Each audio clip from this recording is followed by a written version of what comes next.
Bonjour à tous, bienvenue pour ce webinaire. Nous sommes déjà une soixantaine en ligne et donc aujourd'hui on a la chance d'avoir deux chercheurs qui vont nous faire part vraiment de résultats de recherche qu'ils ont mis en place dans une très belle entreprise qu'on connaît très bien qui est cliente d'Eloquent, qui s'appelle la Maïf. Et on va faire un webinaire qui est vraiment, je pense, au cœur de l'actualité avec l'engagement collaborateur dans le contexte actuel. Et là, le sujet, la thématique, ça va être l'engagement collaborateur au service de l'expérience client avec les stratégies à mettre en place. Et pour cela, en fait, j'aurai plusieurs intervenants de très haute qualité qui vont intervenir. Donc déjà, je remercie Mourad pour nous avoir accordé la chance d'organiser cette conférence. Mourad, je te laisse te présenter ainsi que nos deux intervenants chercheurs universitaires. Merci Frédéric. Bonjour à tous et à toutes. Donc, ravi de vous retrouver ce matin sur cette thématique donc de l'expérience client et de l'engagement collaborateur. Donc moi je suis Mourad Atarsa, je suis maître de conférence à l'Université de Versailles Saint-Quentin en Yvelines, à l'Institut supérieur de management, donc l'IAE de Versailles. Et donc j'ai la chance, l'honneur d'animer donc une chaire sur cette thématique de la qualité et de l'expérience client, donc qui est en partenariat avec la branche courrier-colis de la Poste, plus précisément la direction qualité et satisfaction client. Et dans le cadre de cette chaire, donc nous organisons un certain nombre d'activités pour développer en fait cette thématique, pour développer les connaissances, les savoirs sur cette thématique, donc qui est bien sûr importante au cœur des préoccupations des organisations. Et donc, dans le cadre de ces activités, nous avons le plaisir de travailler aujourd'hui donc avec Eloquent et plus particulièrement donc avec Frédéric Canvet et Chantal Bachan, que je remercie. Donc c'est une première aussi pour nous donc d'organiser cette conférence en ligne et donc avec Eloquent. Et donc nous aurons le plaisir d'accueillir alors Gilles Rouet, donc qui est le directeur de notre IAE et qui va donc intervenir sur cette thématique de l'importance de l'engagement des collaborateurs, donc pour améliorer l'expérience client et contribuer à la satisfaction client et donc à la création de valeur finalement pour les organisations. Et ensuite, nous aurons donc Hubert Serran et Bérangère Sostac, donc que je remercie doublement parce que leur intervention était prévue l'année dernière dans un symposium annuel qu'on organise dans le cadre de cette chaire et que malheureusement nous avons dû annuler pour cause donc de crise sanitaire et donc qui ont accepté bien sûr de reporter et de nous consacrer du temps pour partager avec nous en fait leurs travaux de recherche sur cette question donc de l'engagement collaborateur, du management par la confiance, et de partager avec nous donc ce travail doctoral. Je crois que c'est dans le cadre d'un doctorat que Hubert a réalisé donc au sein de la Maïf pour partager avec nous leurs enseignements et leurs réflexions sur cette question de l'expérience client et de l'engagement des collaborateurs. Voilà. Et donc nous terminerons cette conférence donc par un éclairage d'une autre organisation, donc Ikera, sur leur politique pour développer l'engagement des collaborateurs et développer la culture client, donc au service de la satisfaction de leurs clients. Voilà donc pour le programme de cette conférence. Et donc Frédéric, je te laisse la main. Oui. Alors, n'hésitez pas à poser vos questions pendant toute la conférence. On a vraiment deux experts qui sont là parmi nous. En plus, la Maïf, on verra tout à l'heure, c'est une des marques, même je crois que c'est la marque numéro 1 en termes d'expérience client en France. Donc vraiment, on a vraiment de la chance d'avoir deux experts, un chercheur et quelqu'un qui est vraiment dans l'opérationnel. Donc, n'hésitez pas à poser vos questions. On essaiera d'y répondre soit une ou deux en live et ensuite à la fin de la session. Et bien entendu, on sera aussi à votre écoute là-dessus. Alors, je pense que Mourad voulait dire quand même quelques petits points sur la chaire expérience client de la Poste. Hein. C'est vrai que je laisserai peut-être en parler tout à l'heure. Moi, je vais en parler directement en fait d'Eloquent. Donc, Eloquent, si vous ne connaissez pas encore, on est expert européen de la relation client depuis 2001. Donc, ça fait 20 ans. On va fêter nos 20 ans cette année. Donc, on a à peu près 300 clients actifs dans le monde, des grandes entreprises comme par exemple la Maïf, donc on parlait tout à l'heure, Orange, Bouygues Télécom, et des entreprises plus petites, comme par exemple Lafarge, ou des entreprises comme par exemple comme King Jouet ou Aqualux. Si vous avez une piscine, vous devez savoir qui c'est. Donc, ce qui se passe, c'est qu'Eloquent est éditeur de solutions de centre de contact et dans le cadre de satisfaction client et collaborateur. Et c'est pour ça, en fait, qu'on co-anime aujourd'hui cet événement avec la chaire La Poste de l'université de Paris-Saclay. Tout simplement parce que on a aussi cet aspect écoute collaborateur qui est vraiment important. Et puis, donc, on aura à la fois cet aspect recherche universitaire qui a été fait par Bérangère et Hubert. Et nous, après, on vous donnera en fait un éclairage opérationnel avec un de nos clients qui a mis en place un très beau dispositif d'écoute client et qui a remporté grâce à ça le CX Award Or du Feedback Management organisé par le magazine Relations Clients. Voilà, donc nos métiers, c'est simple, hein, solution de centre de contact, gestion des interactions multicanales, téléphone, chat, etc. Services vocaux, numéros spéciaux, chatbot, callbot. Bien entendu, les enquêtes multicanaux, à la fois email, téléphone, enquête vocale, etc., la publication des avis et le monitoring du parcours client. Voilà, ça c'est les différents métiers d'Eloquent. Merci beaucoup Frédéric et merci beaucoup à Mourad aussi de nous avoir donné cette opportunité. Alors juste pour un petit plan pratique, je vais prendre la main normalement si je me trompe pas pour que je puisse ensuite faire diffuser les diapositives. Hop. C'est fait. Voilà, ok, bah parfait. Donc Hubert, tu me diras quand, tu verras quand ça arrivera, que ce sera ton tour, de toute manière. Voilà. Donc merci beaucoup de nouveau à Frédéric et à Mourad pour cette opportunité. Donc effectivement, on devait faire cette présentation l'année dernière et puis bon, bah, comme pour beaucoup, hein, la crise a perturbé un petit peu les plans. Cela étant, on est ravis de pouvoir être ici, donc je laisserai Hubert se présenter, mais effectivement, il y a un lien avec le doctorat que Hubert a présenté et a préparé pendant des années, et donc dont j'ai eu le grand honneur d'être sa co-directrice de thèse avec Martine Séville, qui est de l'Université Lumière Lyon 2, et donc pour ma part, donc je suis professeure à l'Université de Lorraine. Voilà, donc je te laisse Hubert peut-être te présenter un peu plus en détail, et puis peut-être si quand même que je puisse le préciser, je suis membre du laboratoire Le Beta, qui est un laboratoire donc qui est entre l'Université de Lorraine et l'Université de Strasbourg, et qui travaille en économie et en gestion. Et dans mon cas particulier, je travaille donc beaucoup avec tous les collègues qui sont sur les thématiques de l'innovation, de la créativité, entre autres, mais aussi d'économie sociale et solidaire. D'où le lien avec Hubert, et je te laisse te présenter. Alors, bonjour à tous.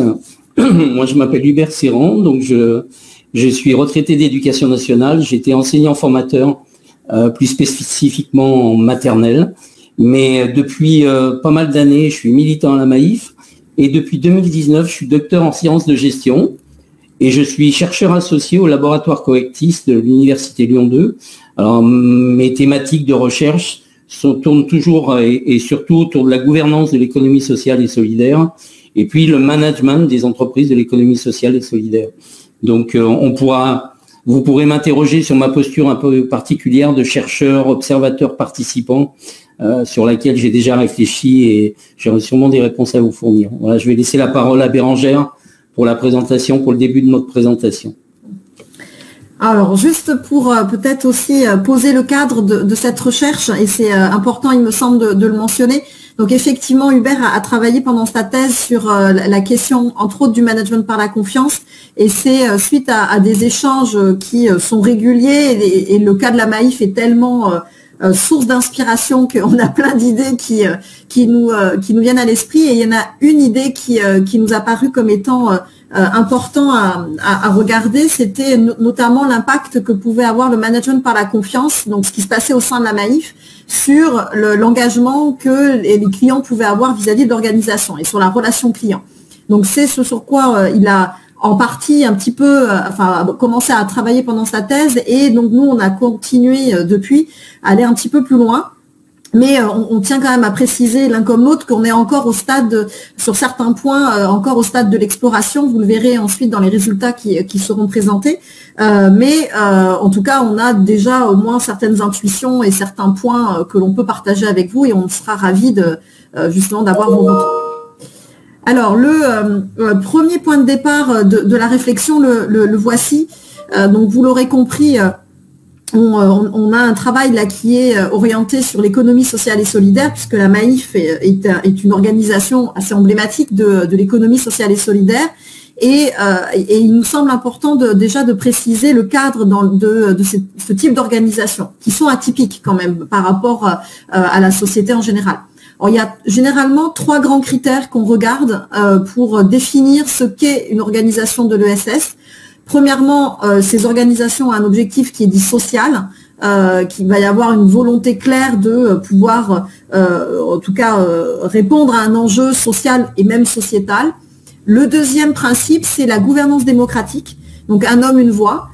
Donc ça, c'est important puisque c'est quelque chose qui va être très décisionnaire. Enfin, en tout cas, quand il y a des prises de décision, justement, on est sur non pas une volonté de prendre uniquement l'avis d'actionnaires qui n'existent pas de toute manière dans ce type d'organisation, mais qui vont faire état de l'ensemble des gens qui vont voter pour prendre une décision. Et l'autre point qui est important, c'est la lucrativité limitée. Et dans ce cadre-là, on est alors sur le fait de dire qu'il s'agit d'organisations qui cherchent à ne pas forcément maximiser la profitabilité de leur activité, mais qui cherchent en tout cas à avoir une vision, une approche peut-être raisonnable de ce que pourrait être cette création de richesse. Et si création de richesse il y a, c'est au profit des parties prenantes. Il y a une autre caractéristique qui va être vraiment importante et sur laquelle donc on va nous s'attarder, c'est le fait que dans ces organisations, vous avez en fait 2 types de structures. De manière assez traditionnelle, dans les organisations, on a les salariés et puis on a tous les autres acteurs qui peuvent être extérieurs comme les clients. Là, dans le cas des organisations de l'ESS, vous avez une structure salariée, mais on a aussi une structure dite bénévole, une structure militante. Alors, on parle plutôt de militants au sein de la Maïf. Et on a ce qu'on appellera la structure plutôt politique. Et cette structure-là va notamment être issue des sociétaires, des membres, des acteurs qui vont profiter de l'activité de ces organisations et qui vont à un moment potentiellement être donc élus pour justement représenter les clients potentiels, par exemple les bénéficiaires, et qui vont pouvoir avoir une parole qui va être prise en considération au sein de l'organisation. Et c'est, alors pardonnez-moi, je voulais juste aller sur la diapositive qui suit. Ce que l'on peut noter là de manière plus particulière, c'est que quand on est donc dans ce type d'économie, ce type d'organisation, on a un statut un petit peu particulier de ce que l'on appellera ici un client. Alors on a volontairement mis des guillemets à ce terme parce que effectivement, alors certes ce sont des clients, mais il peut y avoir aussi de manière beaucoup plus simple d'autres rôles de ce client et d'autres noms comme un bénéficiaire par exemple ou un usager potentiellement. Donc on a un statut qui est multiple pour ce client. D'abord, il est utilisateur. Bon, ça, c'est assez logique. Il est là, il achète un service, il profite d'un service ou d'un produit, donc il est l'utilisateur. Mais, et c'est là où nous, ça nous a interrogés et qu'on a voulu aller plus loin donc dans le cadre de notre recherche, on sait que ce client peut être aussi un acteur de la conception même de ce service. Alors, comment il peut être cet acteur? Avec de 3 manières assez classiques. C'est que déjà, il peut voter en assemblée générale, c'est-à-dire qu'il va pouvoir dire s'il est d'accord ou pas d'accord avec certaines décisions qui auraient pu être proposées par la direction. Ensuite, ce client peut être élu par les autres sociétaires. Donc, c'est aussi un rôle de porte-parole qui est loin d'être anodin et qui fait qu'on comprend là qu'il y a un lien privilégié qui va se nouer entre ces clients, ces utilisateurs et ces autres personnes extérieures d'habitude à l'organisation et l'organisation elle-même. Et puis, troisième rôle que Hubert dont il peut vous parler, puisqu'il est lui-même, de toute façon, il a occupé tous les statuts, pourra vous en parler juste après. Mais effectivement, on peut avoir un client qui peut être engagé dans des actions bénévoles ou militantes, c'est-à-dire qu'ils vont essayer de défendre un certain point de vue, ou ils vont s'engager à faire avancer certains sujets de société qui leur paraissent importants. Donc ce client, là, en économie sociale et solidaire, a déjà un statut un petit peu particulier qui, on le voit, ne serait-ce que par sa position, est déjà dans une relation privilégiée avec l'organisation. Et ce point-là, c'est ce qui nous a en tout cas amené à aller un petit peu plus loin. Donc là, juste pour vous donner quelques points de repère maintenant sur la Maïf et pourquoi on s'est intéressé de manière plus privilégiée à la Maïf, au-delà du fait que Hubert appartient aussi à la Maïf, hein, il est chercheur associé à Coactis, mais aussi il est membre actif de la Maïf. Et donc je te laisse, Hubert, juste peut-être présenter au moins le cas, enfin en tout cas au moins l'entreprise. Alors, l'entreprise Maïf, d'abord la Maïf, c'est une mutuelle d'assurance. Elle a été fondée en 1934 par des instituteurs. Maïf, hein, c'est mutuelle d'assurance des instituteurs de France. C'est un nom qui est vieux, mais qui est conservé parce que c'est devenu une marque. C'est devenu quelque chose qu'on peut pas modifier très facilement. Les chiffres 2020 qu'on vous a mis sur ces diapositives sont des chiffres qui montrent disons l'importance relative de la mutuelle dans le monde assurantiel français. C'est pas la compagnie d'assurance la plus importante du territoire, c'est pas la plus petite non plus.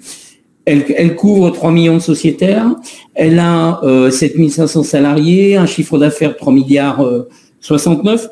Alors, chiffre d'affaires qui est constitué presque la plupart du temps de ce qu'on appelle l'assurance IARD, c'est-à-dire incendie, accident, risque divers, pour les 4/5e, et puis il y a un 5e qui est constitué de l'assurance vie. Donc c'est important dans le sens cette répartition, dans le sens où il y a certaines compagnies d'assurance ou certaines mutuelles qui sont beaucoup plus assurance vie que incendie et accident risque divers. Le point également qui est dont Bérangère faisait l'écho tout à l'heure, c'est celle de la place des sociétaires, des clients. Alors des sociétaires à la Maïf, ces sociétaires, ce sont des sociétaires qui sont élus, il y a 21 sociétaires qui sont élus administrateurs. Alors ils sont élus par une assemblée générale et ils sont vraiment des sociétaires de base, c'est-à-dire qui se présentent devant un comité de sélection, mais ils sont pas du tout obligés d'écouter les recommandations du comité de sélection. Le comité de sélection, il donne simplement son avis. Les sociétaires qui veulent se présenter devant l'Assemblée générale comme candidats administrateurs peuvent le faire. Donc il y a tous les 2 ans, il y a des administrateurs qui se présentent, des candidats administrateurs qui ne sont pas soutenus par ce comité de sélection. Et c'est l'Assemblée générale, c'est-à-dire 730 délégués des sociétaires, qui va élire ces administrateurs. Ce sont des administrateurs qui vont avoir un travail à mi-temps, en fait. Ils vont être à mi-temps administrateurs à la Maïf, mardi, mercredi, jeudi. Et puis le lundi et le vendredi, ils continuent leur activité professionnelle. Alors la Maïf prend en charge auprès de leur employeur la moitié de leur salaire. Donc ça leur permet d'être présents et à la Maïf et dans leur activité professionnelle. Les sociétaires élus, eux, sont des gens qui sont présentés. Alors, les administrateurs sont élus pour 6 ans et il y a une élection tous les 2 ans. Le conseil d'administration est renouvelé tous les 2 ans. Et puis les 730 délégués des sociétaires, eux, c'est une élection en fait qui se fait. Il y a 3 régions, il y a 3 grandes régions qui sont définies à la Maïf, et donc il y a à chaque fois 1 million de sociétaires qui sont appelés à voter pour un tiers des délégués. Donc il y a à peu près 250 délégués qui sont élus chaque année, qui sont nouvellement élus chaque année pour 3 ans. Et à côté de ça, il y a des sociétaires qui sont plus spécialisés, qui sont des mandataires du conseil d'administration, c'est-à-dire qui représentent cette gouvernance de la Maïf des 21 administrateurs, qui normalement, une gouvernance est toujours présente, j'allais dire, en haut de la pyramide d'une organisation. Et ben ces 650 sociétaires sont mandatés par le conseil d'administration pour veiller au respect de la stratégie et de la politique de la Maïf, mais de manière opérationnelle, c'est-à-dire qu'ils sont présents tous les jours sur les sites qui sont ouverts par la Maïf, qu'on appelle des délégations. Donc il y a 150 délégations à peu près en France. Et ces mandataires du conseil d'administration sont présents tous les jours. Quand je dis qu'ils sont présents tous les jours, c'est en dehors de leur temps de travail. Et en dehors de leur temps de travail, ils viennent dans les heures qu'ils ont disponibles pour pouvoir répondre aux questions des sociétaires. Alors que ce soit des questions, des critiques, ou que ce soit des demandes de renseignements, ou que ce soit, on verra tout à l'heure, je vous parlerai de dispositifs plus ou moins particuliers qui sont mis en place par ces militants pour répondre aux sociétaires. Voilà, je crois que si je parle des élections, par exemple cette année, il y a eu une élection dans la région où je suis militant, c'est-à-dire dans l'est de la France, tout l'est de la France. Il y avait 1 million de sociétaires qui étaient appelés à voter. Il y a eu 200 000 votants, ce qui pour une élection où il y a une seule liste qui est présentée, c'est une liste unique présentée par le conseil d'administration. C'est plutôt intéressant de se dire qu'il y a 20% de répondants.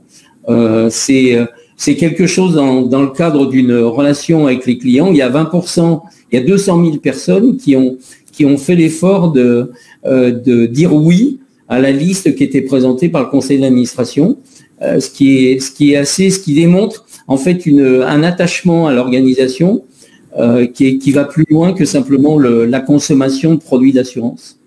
Voilà, si on peut, je ne sais pas quelle est la diapositive suivante, je ne m'en rappelle plus.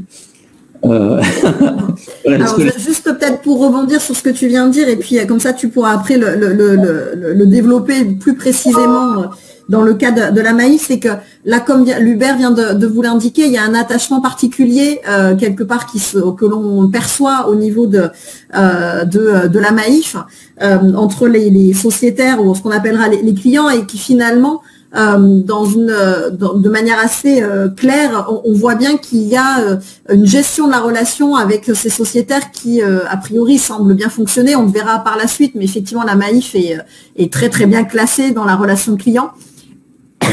Pardon. Excusez-moi. Et donc, qu'est-ce qu'on entend précisément sur la question de la relation client? Oula, excusez-moi.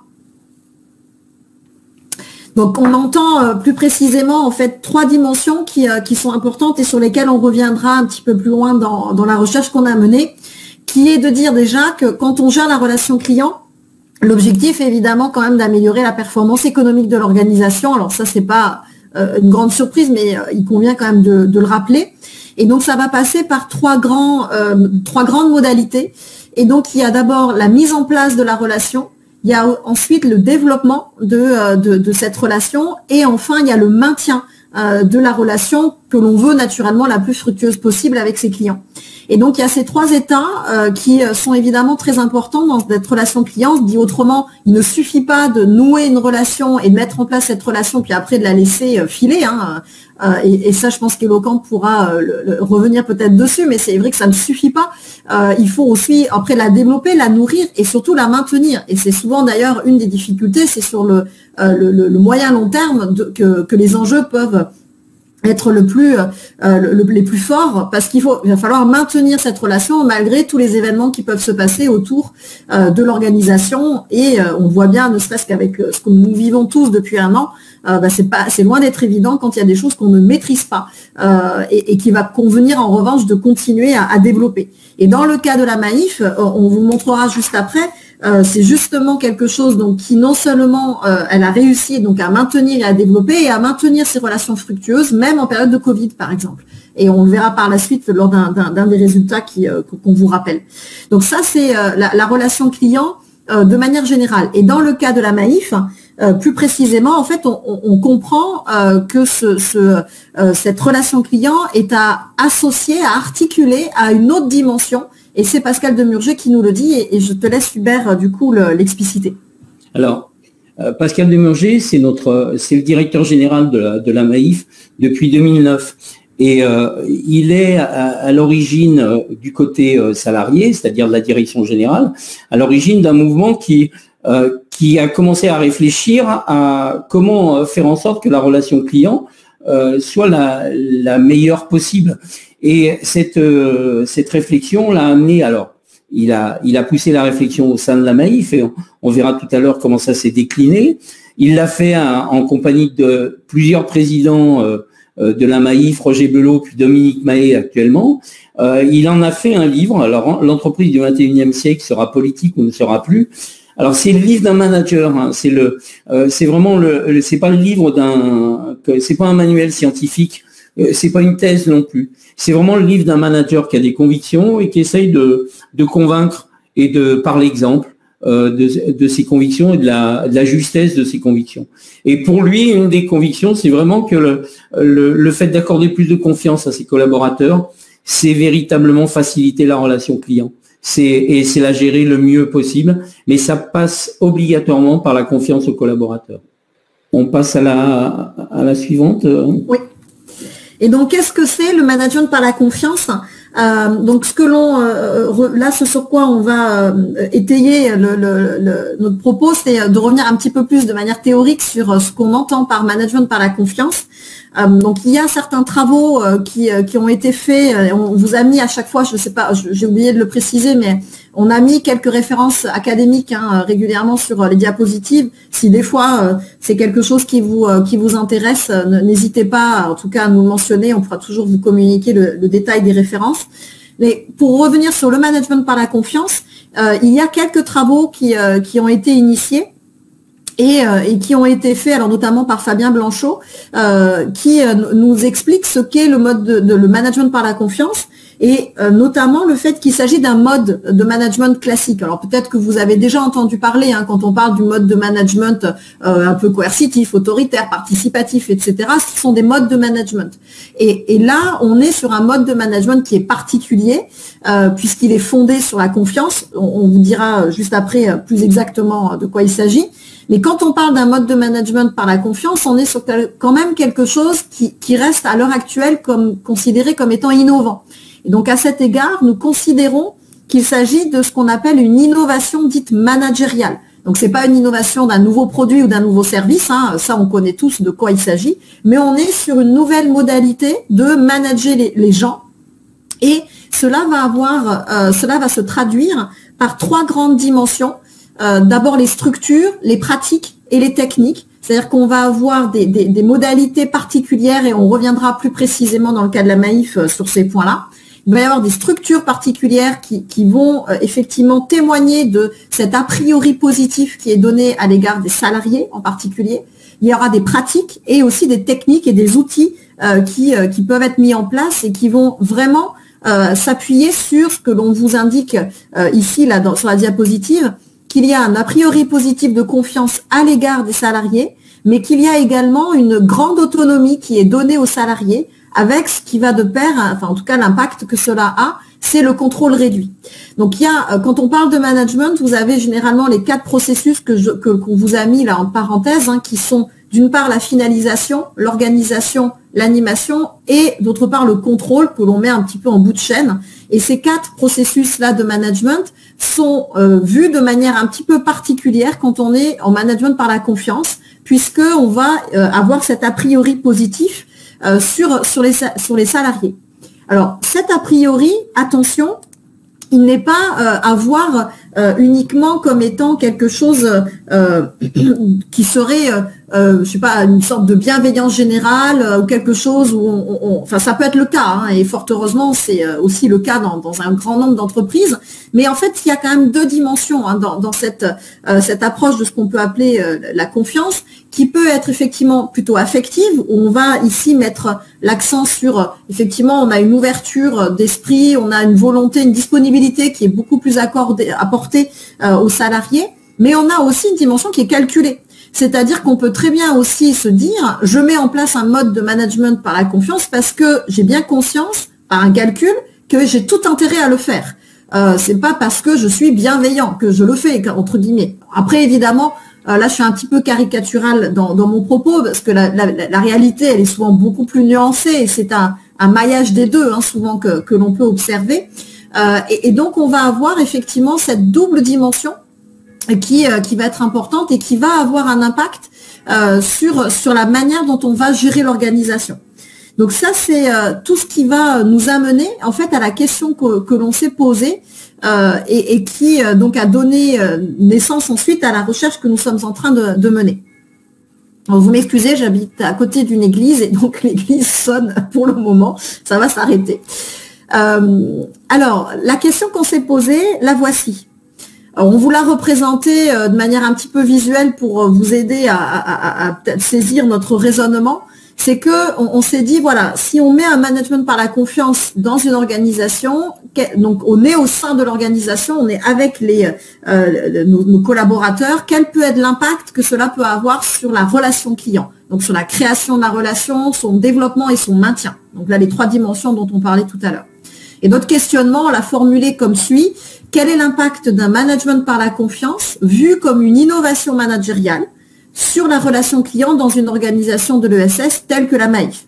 Donc vous l'aurez compris, hein, si on vous parle régulièrement jusqu'à présent de la Maïf, c'est que ça a été notre cas d'étude et ça reste encore notre cas d'étude, puisqu'effectivement ce travail est encore en train d'être développé et donc on n'a pas totalement abouti encore à nos résultats. On ne va pas vous cacher que la crise n'a pas facilité tout le travail qu'on voulait faire, mais enfin en tout cas on est toujours en train de parfaire notre propos. Donc je vais laisser maintenant Hubert vous parler plus en détail de ce qui a été fait au sein de la Maïf au niveau du management par la confiance et de vous indiquer ensuite quels ont été les impacts que cela a pu avoir, en tout cas ce que l'on peut noter jusqu'à présent sur cette relation client. Alors, sur le management par la confiance, à la Maïf, on est sur, et je reprends bien par rapport à la définition qu'a donné Bérangère tout à l'heure du management par la confiance, selon le cadre de l'innovation managériale. C'est-à-dire, on est sur des structures qui se mettent en place, sur des pratiques nouvelles et sur des techniques nouvelles. Et tout ça, ça s'est pas mis en place en un jour. Ça s'est véritablement mis en place sur 4 ans. En fait, le temps d'un plan stratégique qui était celui qui a été défini par la direction générale et le conseil d'administration, c'est-à-dire les dirigeants de la Maïf, plan stratégique 2014-2018, qu'ils ont appelé l'audace de la confiance. Et pour mettre en place cette audace de la confiance, ils ont mis en place des structures nouvelles, des pratiques nouvelles et des techniques nouvelles. Si tu peux juste passer, puis on reviendra après, passer à la diapo suivante, je crois que c'est celle où on a la liste des structures, des pratiques et des techniques. Alors, ces structures, et je reviendrai ensuite sur le déroulé chronologique.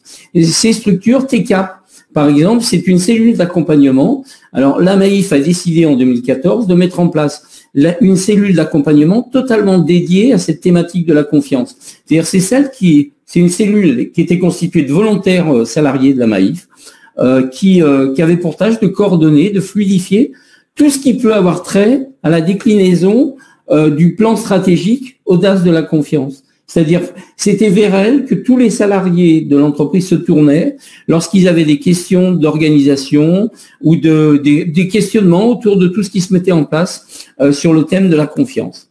La deuxième structure qui a été très importante et que je détaillerai véritablement tout à l'heure, c'est l'accord OSE. Alors, c'est l'accord, la nouvelle organisation du temps de travail à la Maïf. Donc, qui a donné lieu, et vous verrez, qui était exemplaire sur la mise en place du management par la confiance. Bien entendu, en même temps que ces deux structures, s'est mise en place une structure externe à la Maïf, puisque c'était un partenariat avec la chaire confiance de l'Université Paris-Dauphine, qui a permis pendant 5 ans, parce que je crois que ça a dû s'arrêter l'an dernier, ce partenariat. Pendant 5 ans, il y a pu avoir une réflexion entre une organisation de l'ESS, une mutuelle d'assurance, et une université. Et puis, bien entendu, la Maïf a participé, et participe encore, à elle se positionne dans des classements, comme par exemple le classement Great Place to Work. C'est une entreprise américaine de classement des entreprises où il fait bon travailler. Alors je crois cette entreprise, elle est représentée maintenant dans 60 ou 70 pays. Et bien entendu, il y a un classement européen, il y a un classement français. Et la Maïf essaye de se positionner là-dedans. Dans les pratiques nouvelles que la Maïf a mises en place, à la mise en place ce qui a été appelé des journées stratégie. Alors, il y en a eu 5 dans le cadre du développement de la déclinaison du plan stratégique. Ça a eu lieu à Marseille, à Montpellier, à Nantes. C'est des journées où la direction générale complète se déplaçait et était interpellée alors à chaque fois, il y avait 200, 250 participants, organisés soit en plénière, soit en groupe de travail, et où pendant une journée, les dirigeants étaient là pour répondre aux questions et aux remarques et prendre en compte les remarques des participants. Ça, c'était les journées stratégie. Les marchés aux initiatives. Les marchés aux initiatives, il y en a eu de nombreuses. Il y a eu 7 ou 8 marchés aux initiatives qui ont été organisés pendant cette période.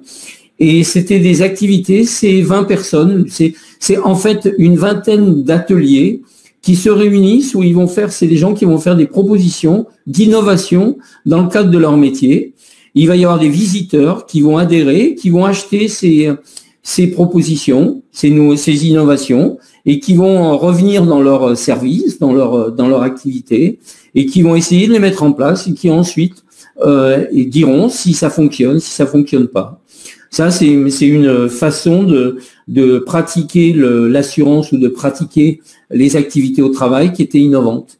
Et puis, bien entendu, il y a eu un plan d'accompagnement managérial, parce que souvent on n'en parle pas, mais quand on met en place un management par la confiance, les plus perturbés sont les managers, parce que tout d'un coup, on remet en cause un statut, une posture, des démarches qui étaient acquises depuis pas mal de temps. Et là, on leur dit, non, c'est plus ça qu'il faut faire. Et ces managers ont été, on ne cache pas, il y a eu une déstabilisation, il y a eu un plan d'accompagnement managérial, ce qu'on a appelé même permettre aux managers de pouvoir accomplir leur mission. Alors, ce plan d'accompagnement managérial, c'était un accompagnement individualisé. C'était de l'auto-positionnement. Alors, il y avait eu des groupes de managers qui avaient défini 8 repères, on va dire, pour savoir ce que c'était que le management, manager par la confiance. Et chaque manager avait la possibilité de s'auto-positionner et de pouvoir se faire aider dans les points, dans les repères qui lui paraissaient un peu fragiles et qui le mettaient en difficulté dans ses accompagnements d'équipe.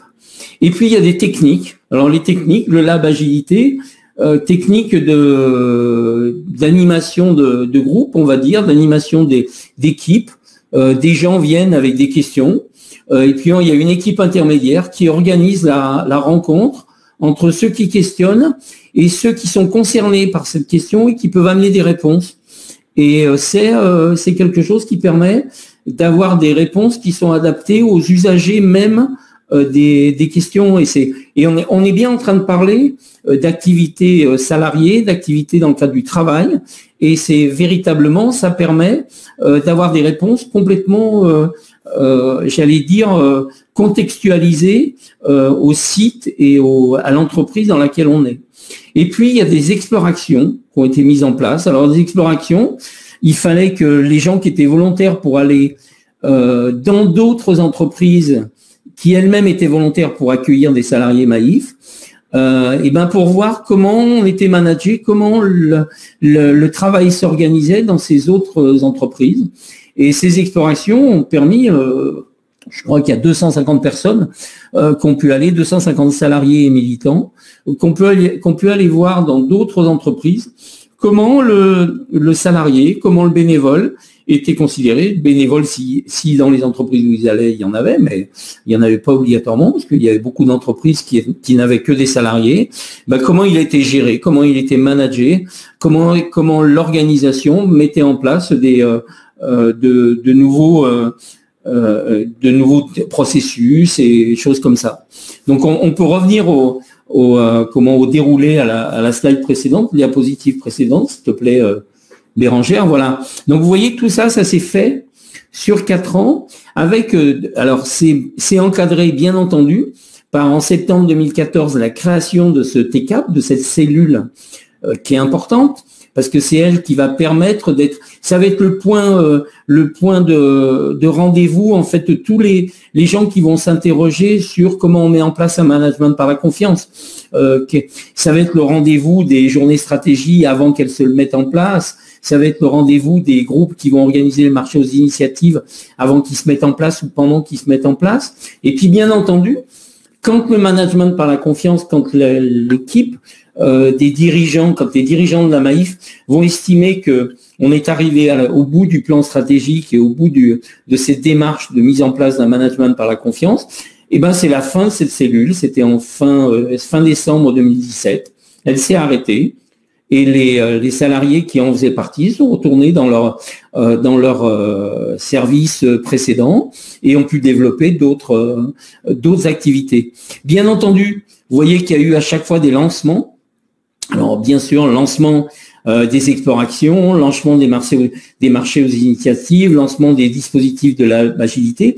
Et il y a eu un lancement important et on reviendra dessus après, c'est le lancement de la nouvelle organisation du travail, de ce qu'on a appelé OSER, organisation du travail en souplesse, épanouissement et responsabilisation.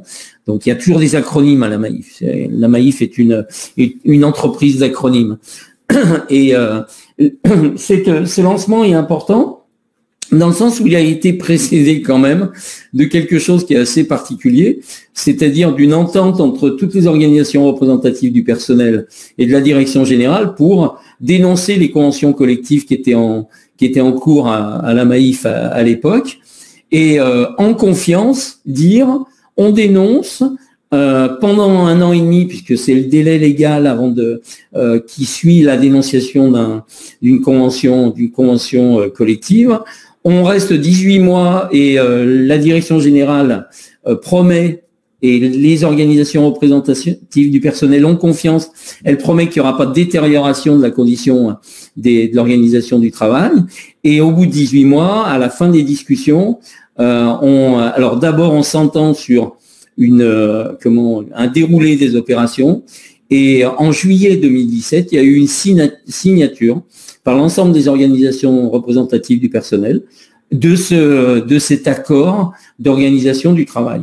Alors c'est quelque chose qui est important, et vous voyez qu'en même temps, en parallèle, il y avait ce lancement du plan d'accompagnement managérial, parce que comme je vous l'ai dit, la mise en place d'une nouvelle organisation du travail a déstabilisé des managers. Et quand on parle de management par la confiance, derrière, il y a des managers.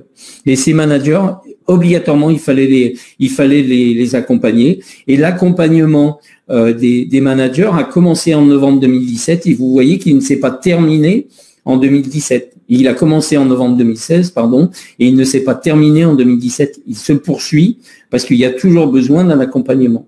Si tu peux passer à la diapositive qui va nous préciser, voilà. Alors, je vais approfondir cette structure innovante de l'accord OSER. Alors, on est sur une discussion qui est importante dans une organisation, c'est l'organisation du temps de travail. Et là, je suis en train de vous dire, en 2016, il y a eu les conventions collectives qui régissent l'organisation du temps de travail à la Maïf ont été dénoncées. Mais elles ont été dénoncées collectivement par les organisations représentatives du personnel et par la direction générale, par les dirigeants de la Maïf. Et ensuite, il y a eu un travail qui a été mené, un travail de construction collective. Et vous pouvez voir que il y a eu, alors encadré par l'équipe TCAP, et avec chaque fois un représentant des organisations représentatives du personnel présent dans chaque groupe, il y a eu un appel à un volontariat auprès des salariés Maïf.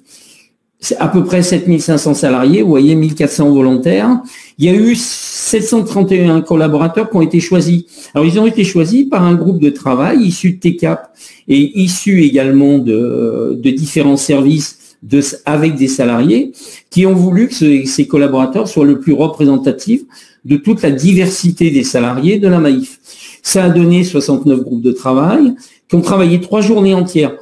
Quand vous mettez, vous voyez, 3 journées hommes qui ont été consacrées à cette à ce travail. Quand je dis 3 journées homme par homme, donc c'est quelque chose qui est important. Ça a donné 578 fiches idées qui ont toujours après, avec des groupes de travail plus restreints, donné 95 souhaits et qui ont permis de positionner, de donner un résultat de 10 principes clés. 10 principes clés qui sont vraiment importants pour organiser le temps de travail à la Maïf. Alors vous les voyez, ces 10 principes clés, et on a, au moins la Maïf, a essayé de faire en sorte que ce travail sur ces 10 principes clés soit bien sûr, il a toujours été questionné, c'est-à-dire à chaque fois il y avait des séminaires managers et des séminaires salariés qui permettaient de revenir, de présenter ces principes clés et de voir s'il y avait une adhésion, même en cours de construction de toute cette organisation. C'est-à-dire tout le long de la construction, il y a eu des allers-retours entre le terrain et les groupes qui construisaient cette nouvelle organisation. Ce qui fait que j'ai été un peu plus précis dans la diapositive suivante.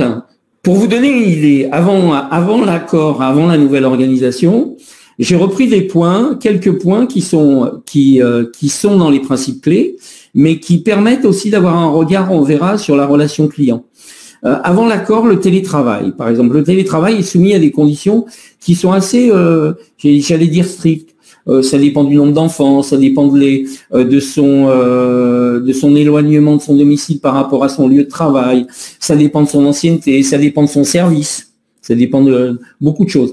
Après l'accord, le télétravail est accordé aux personnes qui le demandent dans un respect en fait d'une présence, c'est-à-dire on peut être 2 à 3 jours en télétravail et puis on doit être 2 jours en permanence, c'est-à-dire en présentiel sur le site Maïf dans lequel on travaille. Le deuxième point, c'est les marges de manœuvre. Alors, des marges de manœuvre à la Maïf, dans l'assurance, vous savez, les marges de manœuvre, c'est qu'est-ce qu'on répond à un sociétaire qui est mécontent? Est-ce qu'on négocie? À la Maïf, il n'y a pas de négociation. Avant l'accord osé, les conseillers qui reçoivent les coups de téléphone des sociétaires, ils ont le contrat, tout le contrat, rien que le contrat. C'est-à-dire qu'ils n'ont aucune marge de négociation. C'est-à-dire, et quand ils se retrouvent face à un sociétaire mécontent, ils ont une solution, c'est de dire, je vais vous passer un militant. Et c'est le militant, c'est-à-dire la structure politique, qui prend en compte, ou pas, la plupart du temps c'est ou pas, mais j'allais dire 2 fois sur 10, le militant va opérer une négociation, une dérogation exceptionnelle au contrat ou des choses comme ça. Mais c'est pas du tout à la main du conseiller, du salarié. Après l'accord, les marges de manœuvre sont possibles pour les conseillers. C'est-à-dire, on considère qu'on a affaire à des gens qui sont adultes, qui sont responsables, qui connaissent très bien le métier, qui connaissent très bien leur dossier, et ces marges de manœuvre deviennent possibles pour les conseillers. Alors, bien entendu, quand il reste un écart entre la marge de manœuvre que le conseiller a proposée et puis la demande du sociétaire, il y a toujours la possibilité de se tourner, de proposer au sociétaire de rencontrer un militant. Avant l'accord, c'est le manager, un des gros boulots des managers dans beaucoup d'organisations, c'est de planifier l'activité des collaborateurs. Alors quand vous avez un service où il y a 3 personnes, c'est casse-tête. Quand vous avez un service où il y a 18, 25 personnes, c'est encore plus casse-tête et c'est là une planification qui parfois tient pas compte des demandes individuelles. On peut avoir des conflits, c'est pas aussi simple que ça.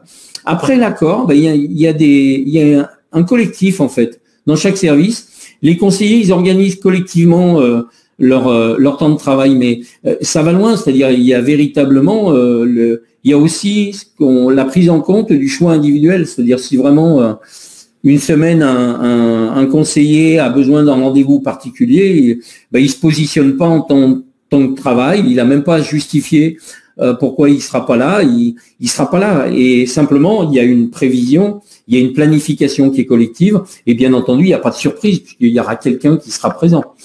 Et puis, sur les objectifs, les objectifs dans l'organisation avant l'accord, bien entendu, il y a une déclinaison des objectifs qui est faite de manière descendante. L'entreprise c'est vraiment pyramidal. L'entreprise s'attend à certains objectifs, elle le décline par service, elle le décline par activité, qui ensuite sont déclinés par équipe, et c'est décliné par individu, par conseiller.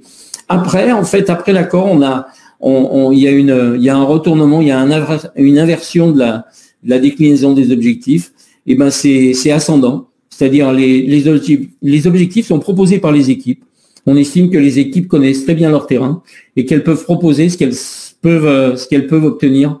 Et elles savent très bien ce qu'elles peuvent obtenir en objectifs et annuels et mensuels et hebdomadaires. Donc c'est quelque chose qui est laissé à la main des équipes, bien entendu, avec une coordination qui est faite et localement, régionalement et nationalement. Et puis les horaires d'ouverture avant l'accord, les horaires d'ouverture à la Maïf avant l'accord, les délégations Maïf sont ouvertes toutes aux mêmes heures. Il n'y a pas d'individualisation. C'était justement, ça faisait partie de l'image Maïf, qui est tous les sociétaires ont le même service au même moment. Et après l'accord, les horaires d'ouverture des agences sont complètement individualisés. En fait, en fonction de l'agence, en fonction du contexte local, c'est quelque chose qui va varier. C'est-à-dire, s'il y a besoin d'avoir beaucoup plus de conseillers au téléphone et qu'ils ne soient pas dérangés par des visites, la délégation est fermée et ces conseillers sont sur le téléphone et prennent des rendez-vous téléphoniques ou sont dans des entretiens téléphoniques. S'il y a besoin, à côté de la délégation, il y a un marché le mardi matin et que ça sollicite beaucoup de passants et de prospects, ça permet d'ouvrir. On ouvrira plus à ce moment-là. Voilà, c'est quelque chose qui est mis en place après cet accord. Il fallait qu'il y ait cet accord pour que ça soit mis en place. Toutes ces conditions-là font que, par exemple, si on prend le baromètre des salariés, c'est quelque chose, c'est un dispositif qui a été mis en place depuis à peu près 1 an et demi et qui a lieu tous les 3 mois. C'est un questionnement qui est adressé aux salariés de manière anonyme. On n'a pas c'est anonymisé et c'est une quinzaine de questions tous les 3 mois. Oui, c'est ça, tous les 3 mois. Et vous voyez que par exemple, c'est en décembre 2020, le taux de participation à ce baromètre est de 71%, c'est-à-dire sur 7500 salariés, il y a 71% des salariés qui ont répondu au questionnaire du baromètre des salariés. Et que l'indice global de satisfaction, c'est une échelle de Likert qui est proposée. Il y a une quinzaine de questions, mais les gens approuvent ou pas l'affirmation qui est émise. Et sur il y a un indice global de satisfaction de 7,3 sur 10. Sur l'engagement, c'est-à-dire à la question, je recommanderais mon entreprise, l'organisation Maïf à un salarié qui voudrait y venir y travailler, l'indice de l'engagement est 8,4 sur 10. Donc c'est quelque chose où on voit, et il y a des indicateurs on a d'autres indicateurs, l'entreprise utilise d'autres indicateurs pour essayer d'évaluer la satisfaction de ses salariés. C'est le taux d'absence qui est parfois un peu qui est discutable. Il y a des choses comme ça qui permettent de renforcer ce baromètre du salarié. Alors on peut passer à la suivante, c'est parce que cette organisation du travail, bien entendu, elle a un impact sur la relation client. Parce que un télétravailleur qui est alors je parle de vrai télétravail, j'ai l'air de dire quelque chose, d'enfoncer des portes ouvertes. On est dans des organisations, on sait quelles sont les difficultés qu'on a et que les organisations ont à mettre en place un télétravail qui soit un télétravail qui permette aux conseillers ou aux techniciens de véritablement télétravailler. C'est-à-dire, c'est des conditions matérielles, c'est des conditions managériales, c'est un accompagnement, c'est une installation, c'est une maintenance. Tout ça, quand on parle de télétravail à la Maïf, ça comprend tout ce que je viens de vous dire, ça comprend toutes ces dimensions. Donc, l'organisation du travail en télétravail, c'est vrai que ça facilite la relation du sociétaire avec sa mutuelle, parce que ça permet d'avoir des conseillers qui sont là où ils veulent, quand ils veulent, et qui sont bien entendu disponibles pour le sociétaire. Les marges de manœuvre laissées aux conseillers, bien entendu, le sociétaire, quand il est avec un conseiller qui a des marges de manœuvre, c'est un sociétaire qui n'aura pas plusieurs interlocuteurs. C'est-à-dire, il aura un problème, il aura des questionnements, et il va avoir une personne qui va lui répondre dans la globalité de son dossier, dans la globalité de son questionnement. Sur le temps de travail, le temps de travail laissé à la main des conseillers, pareil, c'est un renforcement de la disponibilité. Les conseillers qui sont là sont des conseillers qui ont envie d'être là et qui, s'ils avaient envie d'être ailleurs, pourraient être ailleurs, toujours dans un cadre, dans une contrainte, bien entendu, d'une entreprise, parce qu'on a toujours en tête que on vise et le bien du sociétaire et en même temps la performance de l'entreprise et en même temps le bien-être du conseiller. Donc tout ça fait que ce temps de travail peut être organisé comme ça. Les objectifs qui sont des objectifs ascendants et où il n'y a pas la rémunération des conseillers n'est pas tributaire de ces objectifs. Ça vient en plus, l'intéressement, la participation, tout ça, c'est important à la Maïf, mais sa rémunération n'est pas liée directement aux objectifs qu'il atteint. Bien entendu, le salarié recherche toujours la meilleure solution pour le sociétaire. C'est pas lié à la meilleure solution pour lui. C'est parce que s'il était énormément intéressé à ses objectifs personnels, son but, ça serait de vendre. Là, c'est le but du salarié, c'est de conseiller le sociétaire. Puis les horaires d'ouverture, bien entendu, les horaires d'ouverture qui sont adaptés au contexte permettent aux sociétaires d'avoir des agences qui sont totalement disponibles. Donc on est sur quelque chose on part d'une organisation du travail et on s'aperçoit qu'on arrive à une amélioration de la relation client. Comme on voulait. Il y a véritablement un impact de l'organisation du travail sur la relation client au sein de la Maïf. Et on voit sur la diapositive suivante, on voit des résultats. C'est-à-dire en 2020, qui n'est pas une année, c'est pas l'année la plus, la plus jolie, la plus agréable pour les organisations, pour n'importe quelle organisation qui est dans un milieu concurrentiel. On a à la Maïf un solde net sociétarial de 66 000 sociétaires. Alors, il faut vous dire que le monde de l'assurance, c'est un monde complètement à maturité. C'est-à-dire, quand vous prenez un sociétaire, c'est que vous l'avez pris à quelqu'un d'autre. C'est pas un sociétaire qui est arrivé de nulle part, qui avait pas d'assurance avant et qui tout d'un coup se met à avoir une assurance. C'est pas ça. C'est le fait on prend chez les concurrents. Et on prend dans un monde qui est vraiment à maturité. Et on a un solde net de 66 000 sociétaires. Ça veut dire à peu près, comme on a un taux de départ à la Maïf de 4%, 4-5%, qui est un taux assez faible, ça veut dire qu'en 2020, il y a à peu près 140 000 sociétaires qui sont partis de la Maïf pour X raisons, et puis qu'il y en a 200 000, il y a 200 000 prospects qui sont arrivés à la Maïf. Donc ça fait à peu près 66 000 sociétaires supplémentaires. Je vous ai mis le résultat du 65 000 sociétaires contactés lors d'un entretien d'adhésion. C'est un dispositif qui est très particulier à la Maïf. On a parlé de cette structure bénévole, de cette structure militante qui est présente sur le terrain opérationnel. Elle est présente par exemple au moment des adhésions, quand un prospect adhère à la Maïf par téléphone. Alors elle est présente que sur la boucle téléphonique, cette structure militante. Quand un prospect adhère au téléphone, il va y avoir une adhésion qui va être faite par un conseiller sur tout ce qui est technique. Et l'adhésion va se finaliser par un entretien qu'on va qualifier de politique. C'est-à-dire que il va avoir un entretien, le sociétaire, le nouveau sociétaire, va avoir un entretien avec un militant de la Maïf qui va lui rappeler en fait les principes de la mutuelle, ce que vous a rappelé Bérangère au début de notre présentation, c'est-à-dire les principes de l'économie sociale et solidaire, la lucrativité limitée, le fonctionnement démocratique, des choses comme ça, et en plus échanger avec lui sur ce qu'il sait de la Maïf, ce qu'il connaît de la Maïf et qu'est-ce que pourraient être ses relations dans le futur avec la Maïf. Et donc, ça permet, par exemple, en 2020, ça permet à cette organisation, vous en avez sûrement entendu parler, c'est de redistribuer dès le mois d'avril 2020 une partie de ces cotisations à ces sociétaires en arguant du fait que comme ils n'avaient pas utilisé leur voiture, il n'y avait pas eu de sinistre et que c'était normal de faire une ristourne auprès des sociétaires. Donc il y a eu 100 millions d'euros de redistribués aux sociétaires. et avec une entreprise qui annonce quand même un résultat net de 36 millions d'euros. Et toujours en 2020 ou en 2021, mais en 2020 ça a été identique, dans le cadre de la relation client, si on regarde la relation client, il y a des organisations, il y a des instituts qui font des classements.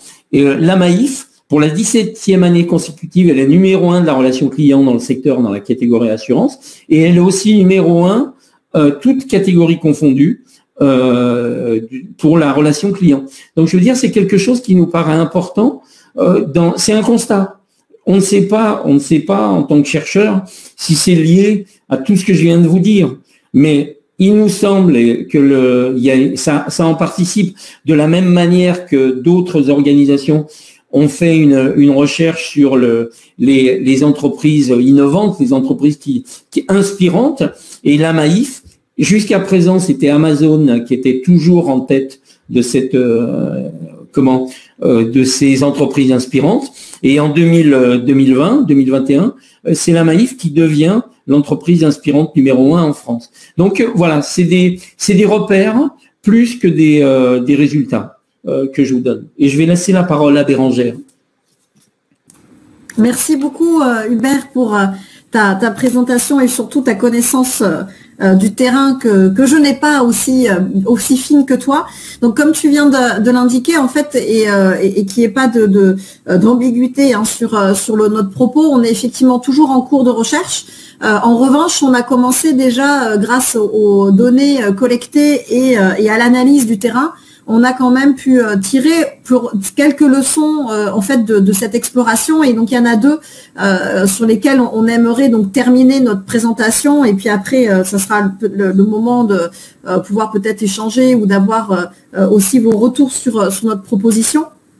Et il y a la première leçon concerne déjà le rôle de l'équipe de direction. C'est-à-dire que on s'est rendu compte assez rapidement par le biais des données, mais aussi des textes, des documents, puis des échanges qu'il pouvait y avoir, que le rôle de l'équipe de direction dans tout cela a été fondamental. Qui n'était pas peut-être même, parce que même s'il a été valorisé, si vous voulez, par la suite, au fur et à mesure que le management par la confiance a été mis en place, on comprend qu'en fait, il y a eu déjà en amont un travail qui a été fait par la direction, alors qu'elle n'avait pas forcément verbalisé ou formalisé comme elle a pu le faire par la suite, ne serait-ce que déjà dans l'ouvrage de Pascal Demurger et puis les prises de position de Dominique Mahé, mais en tout cas, on voit bien qu'il y avait ce rôle a priori qui a été vraiment très important, et ça me permet en même temps de répondre à une question que j'ai lue tout à l'heure dans le chat, qui était sur qu'est-ce qui peut être transposable, et ça, à notre avis, c'est un point qui est fondamental, c'est la question de la vision de l'équipe de direction sur justement ce qu'est ce mode de management innovant, ce mode de management qui se traduit donc par ce qu'on vous disait, par des structures, par des pratiques, par des techniques. Qu'est-ce qui est fait concrètement par l'équipe de direction à cet égard,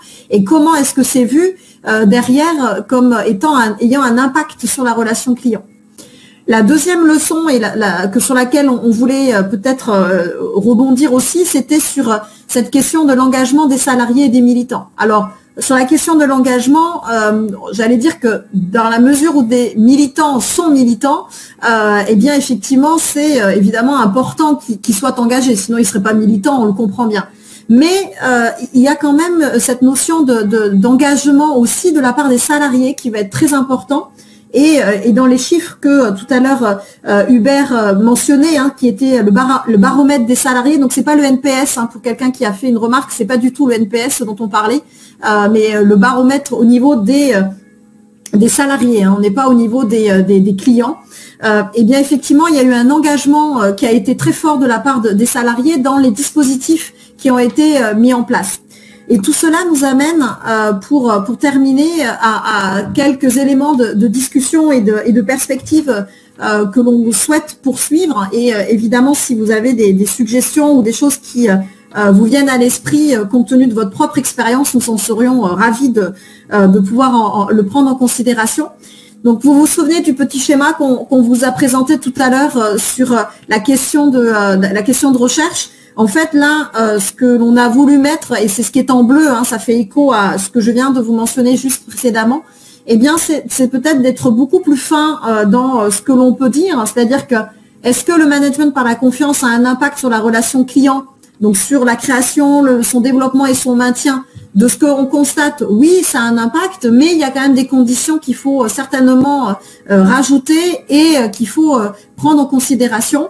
Donc d'une part cette vision initiale et d'autre part cet engagement que l'on met comme étant une variable intermédiaire entre les deux. Alors sur la question de l'engagement, on revient quand même sur une nuance qui est de taille.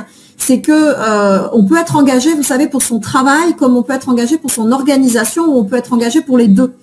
C'est pas tout à fait la même chose. On peut être dans une organisation vis-à-vis de laquelle on n'est pas hyper engagé. En revanche, on adore notre travail et on va tout faire pour que notre travail, par exemple, puisse se développer et se réaliser d'une bonne manière. C'est ce qu'on a pu constater d'ailleurs dans le secteur de la santé avec la crise que l'on a pu avoir. Hein. Il n'y avait pas forcément des fois un gros engagement sur l'organisation de l'hôpital ou des cliniques. En revanche, les soignants étaient très engagés dans leur travail. Et c'est ce qui a permis d'ailleurs à ces individus à être aussi efficaces hein, dans le travail qu'ils ont pu faire pendant la crise et qu'ils continuent à faire. Donc là, la première question et la première perspective qu'on souhaite explorer, c'est vraiment d'essayer de mieux prendre en considération ces deux dimensions de l'engagement et de voir dans quelle mesure elles vont avoir un impact sur, in fine, la relation client. Donc les trois aspects, hein, les trois moyens dont on a déjà parlé. Et puis sur cette vision de l'équipe, il y a quand même une notion qui est ici, qui a été indiquée à un moment par Hubert à travers la chronologie qu'il vous a proposée, c'est qu'il y a la notion du temps qu'il faut jamais négliger. C'est-à-dire que là, ce qu'on vous présente, c'est évidemment un état des lieux aujourd'hui, en 2021, sauf que vous comprenez bien que ça fait à minima déjà 7 ans que ce management par la confiance a été initié. Et ce que l'on comprend, c'est que cette vision a été antérieure en fait à tout cela. Donc c'est qu'il y a du temps qui passe. Et donc là, la question que l'on aimerait vraiment aller explorer un petit peu plus, c'est comment on intègre cette notion du temps, cette temporalité, pour justement essayer de pouvoir mettre en place, développer et maintenir ces relations clients quand on sait très bien que certaines entreprises vont avoir besoin de cette relation client pour durer dans le temps. Donc il peut y avoir un conflit de temporalité entre ces exigences un peu court-termistes que l'on peut avoir d'une part, et puis d'autre part sur cette vision qui, elle, va s'inscrire dans une temporalité qui est beaucoup plus longue que cette exigence de court-termisme que l'on peut avoir, notamment quand on parle de performance économique. Okay. Voilà, donc ça c'est le propos général que l'on avait à vous présenter et donc je reviens sur cette diapositive. Je vais laisser la parole à Gilles qui a eu un petit souci technique tout à l'heure. Donc Gilles, je vous laisse la parole sur l'importance de l'engagement des collaborateurs qui était en fait l'introduction à cette intervention. Oui, merci beaucoup. J'espère que ça marche. Il a fallu que je me déconnecte tout, je reconnecte. On a le même compte avec Mourad, mais on s'adapte. Donc, en fait, oui, c'était un propos préliminaire que j'avais prévu, mais ça, tout compte fait, ça s'articule peut-être pas mal, puisque a priori, je voudrais retourner un petit peu le titre, parce que le titre était l'engagement collaborateur au service de l'expérience et de la satisfaction client. Moi, c'est le au service de qui me gêne, puisque j'ai envie d'amener quelques éléments qui ont été pour beaucoup d'ailleurs dits par Bérangère et Hubert par rapport au cas de la Maïf, puisque la Maïf a une particularité. D'ailleurs, les organisations en général sont toujours difficilement comparables. Elles ont leurs histoires, les acteurs ont aussi leurs identifications, etc. Bérangère en parlait pour les soignants. Et c'est toujours très difficile de comparer une situation à une autre, hein, même si il faut chercher un peu des tendances et des logiques. Et c'est vrai qu'on est plutôt dans un cadre d'évolution sociétale, j'ai envie de dire ça comme ça, avec une approche qui s'est imposée dans beaucoup d'endroits, dans beaucoup de types d'analyses par rapport aux organisations de façon extrêmement générale, pas simplement dans les entreprises. Et si on part tout simplement de cette approche très générale dans laquelle on se situe, les acteurs, les bénéficiaires, les stakeholders, comme on dit souvent, hein, la théorie des parties prenantes étant maintenant un des fondements des sciences des orgas et du management, on s'intéresse un petit peu à aller un petit peu plus au fond de leur expérience, des processus qui les concernent, des produits, des politiques, etc., etc. Et tout ça, ça procède de changements de pratique, de changements de logique, de changements de démarche. Alors effectivement, il y a historiquement une liaison entre l'expérience client et l'expérience collaborateur, pour faire court, hein, je vais être assez court. Il y a une liaison historique, puisque c'est vrai que quand on reprend un peu l'histoire de ce qui a été écrit sur le sujet, moi j'ai quand même l'impression qu'on a commencé déjà à travailler sur l'expérience client, et puis à s'apercevoir que effectivement l'expérience collaborateur, même si on peut considérer qu'on revisite quelque chose de déjà bien connu, il n'empêche que, en reprenant la même terminologie, que ce soit en anglais ou en français d'ailleurs, on a cette liaison qui s'est faite. D'ailleurs, c'est pas par hasard que vous avez mis au service de, puisque les objectifs de l'organisation restent, comme il a été dit tout à l'heure, restent quand même très souvent orientés sur les services, sur les clients, etc. Alors, tout ça, c'est une affaire un peu plus compliquée quand on creuse un petit peu, ce qui est, moi, mon intérêt, puisque je m'intéresse plus au management public en général. D'ailleurs, c'est une des raisons pour lesquelles la Poste nous a beaucoup intéressés, avec les missions de service public de la Poste et le contrat entreprise. Tout ça, c'est un problème souvent qu'on qualifie de valeur, pour simplifier. En ce qui me concerne, moi, je suis plutôt un adepte de l'analyse de l'évolution des hiérarchies des valeurs, et non pas des valeurs elles-mêmes. Je pense que les valeurs bougent pas beaucoup, en fin de compte. Ce qui bouge, chez nos contemporains, chez nous-mêmes, d'ailleurs au cours de notre vie, dans les sociétés, etc., voire dans les cultures, pourquoi pas, c'est la hiérarchie de ces valeurs. Et c'est vrai aussi qu'on a un certain nombre de travaux qui nous amènent à réfléchir aux usages du digital, beaucoup de travaux, soit technophobes, soit technocentrés, donc moi je me situe un petit peu entre les deux, nous disent que le digital, c'est le nirvana de la connaissance à la fois des clients et des salariés. Bon, on peut être dubitatif quand même. Et puis de l'autre côté, il y a aussi toute une tendance un peu de refus, de critique, de refus d'un Big Brother, voire du complotisme, etc. là-dedans. Il est évident qu'on est aussi dans un environnement digital avec une facilité de travailler sur des données, à condition tout simplement de les laisser en tant que données, en tant qu'indication, et en essayant de qualifier les choses. Ça a été dit un petit peu d'ailleurs dans la Maïf, par rapport au cas qui est prévu. Et puis il y a une autre aussi évolution de la hiérarchie des valeurs qui est très importante, c'était cette fameuse inclusion. Donc je vous parlerai même pas des entreprises à mission, on en a parlé avec Danone dernièrement, bien sûr, c'est arrivé. C'est bien d'ailleurs parce que le cas de l'éviction du PDG nous a amené à discuter dans la presse de ce que c'est qu'une entreprise à mission. Moi, je trouve ça pas mal, quand même, qu'on finisse par en parler. Et donc également de cette logique inclusive qui, en France, arrive après toute une histoire de lutte contre l'exclusion, ce qui n'est pas le cas dans d'autres pays, et effectivement qui correspondent bien à des manifestations de la réalisation de cette évolution de la hiérarchie des valeurs. Alors moi, je m'intéresse au service public, j'ai dit, et notamment, j'ai préconisé qu'on parle aussi d'expérience citoyen, par exemple, puisque on a aussi ça comme enjeu par rapport à ça. Et effectivement, on va y arriver, vous inquiétez pas, avec ces histoires de slides. Et donc, effectivement, là, on peut y arriver. Il y a aussi un autre élément qui a beaucoup occupé les chercheurs et nos contemporains en sciences du management en général, c'est cette fameuse symétrie des attentions. Et c'est vrai que la symétrie des attentions ne veut pas dire qu'il y a donc quelque chose au service de quelque chose. C'est bien le mot symétrie que je trouve intéressant. Il y a effectivement une symétrie qui a été mise en évidence dans beaucoup de travaux américains, d'ailleurs, au départ, par rapport justement à et c'est ce que disait Bérangère à la fin sur sa conclusion, de quelle nature elle est cette symétrie en fin de compte, comment ça fonctionne. Ça reste assez mystérieux, très franchement. On le constate. On est amené à faire attention, à essayer de faire évoluer les organisations dans le sens des collaborateurs, dans le sens de leur qualité de vie, que ce soit la qualité de vie au travail ou ailleurs d'ailleurs. Et effectivement, ça ne peut pas être la seule motivation l'expérience client ne peut pas être la seule motivation pour l'amélioration de la QVT. Ça, c'est quelque chose qui paraît quand même de plus en plus évident. Et donc, du coup, l'explicitation de la symétrie des attentions qui est utilisée, hein, qui est souvent constatée, reste compliquée et reste à mettre au diapason de la logique de l'entreprise proprement dite. Donc là, aujourd'hui, on a deux cas différents.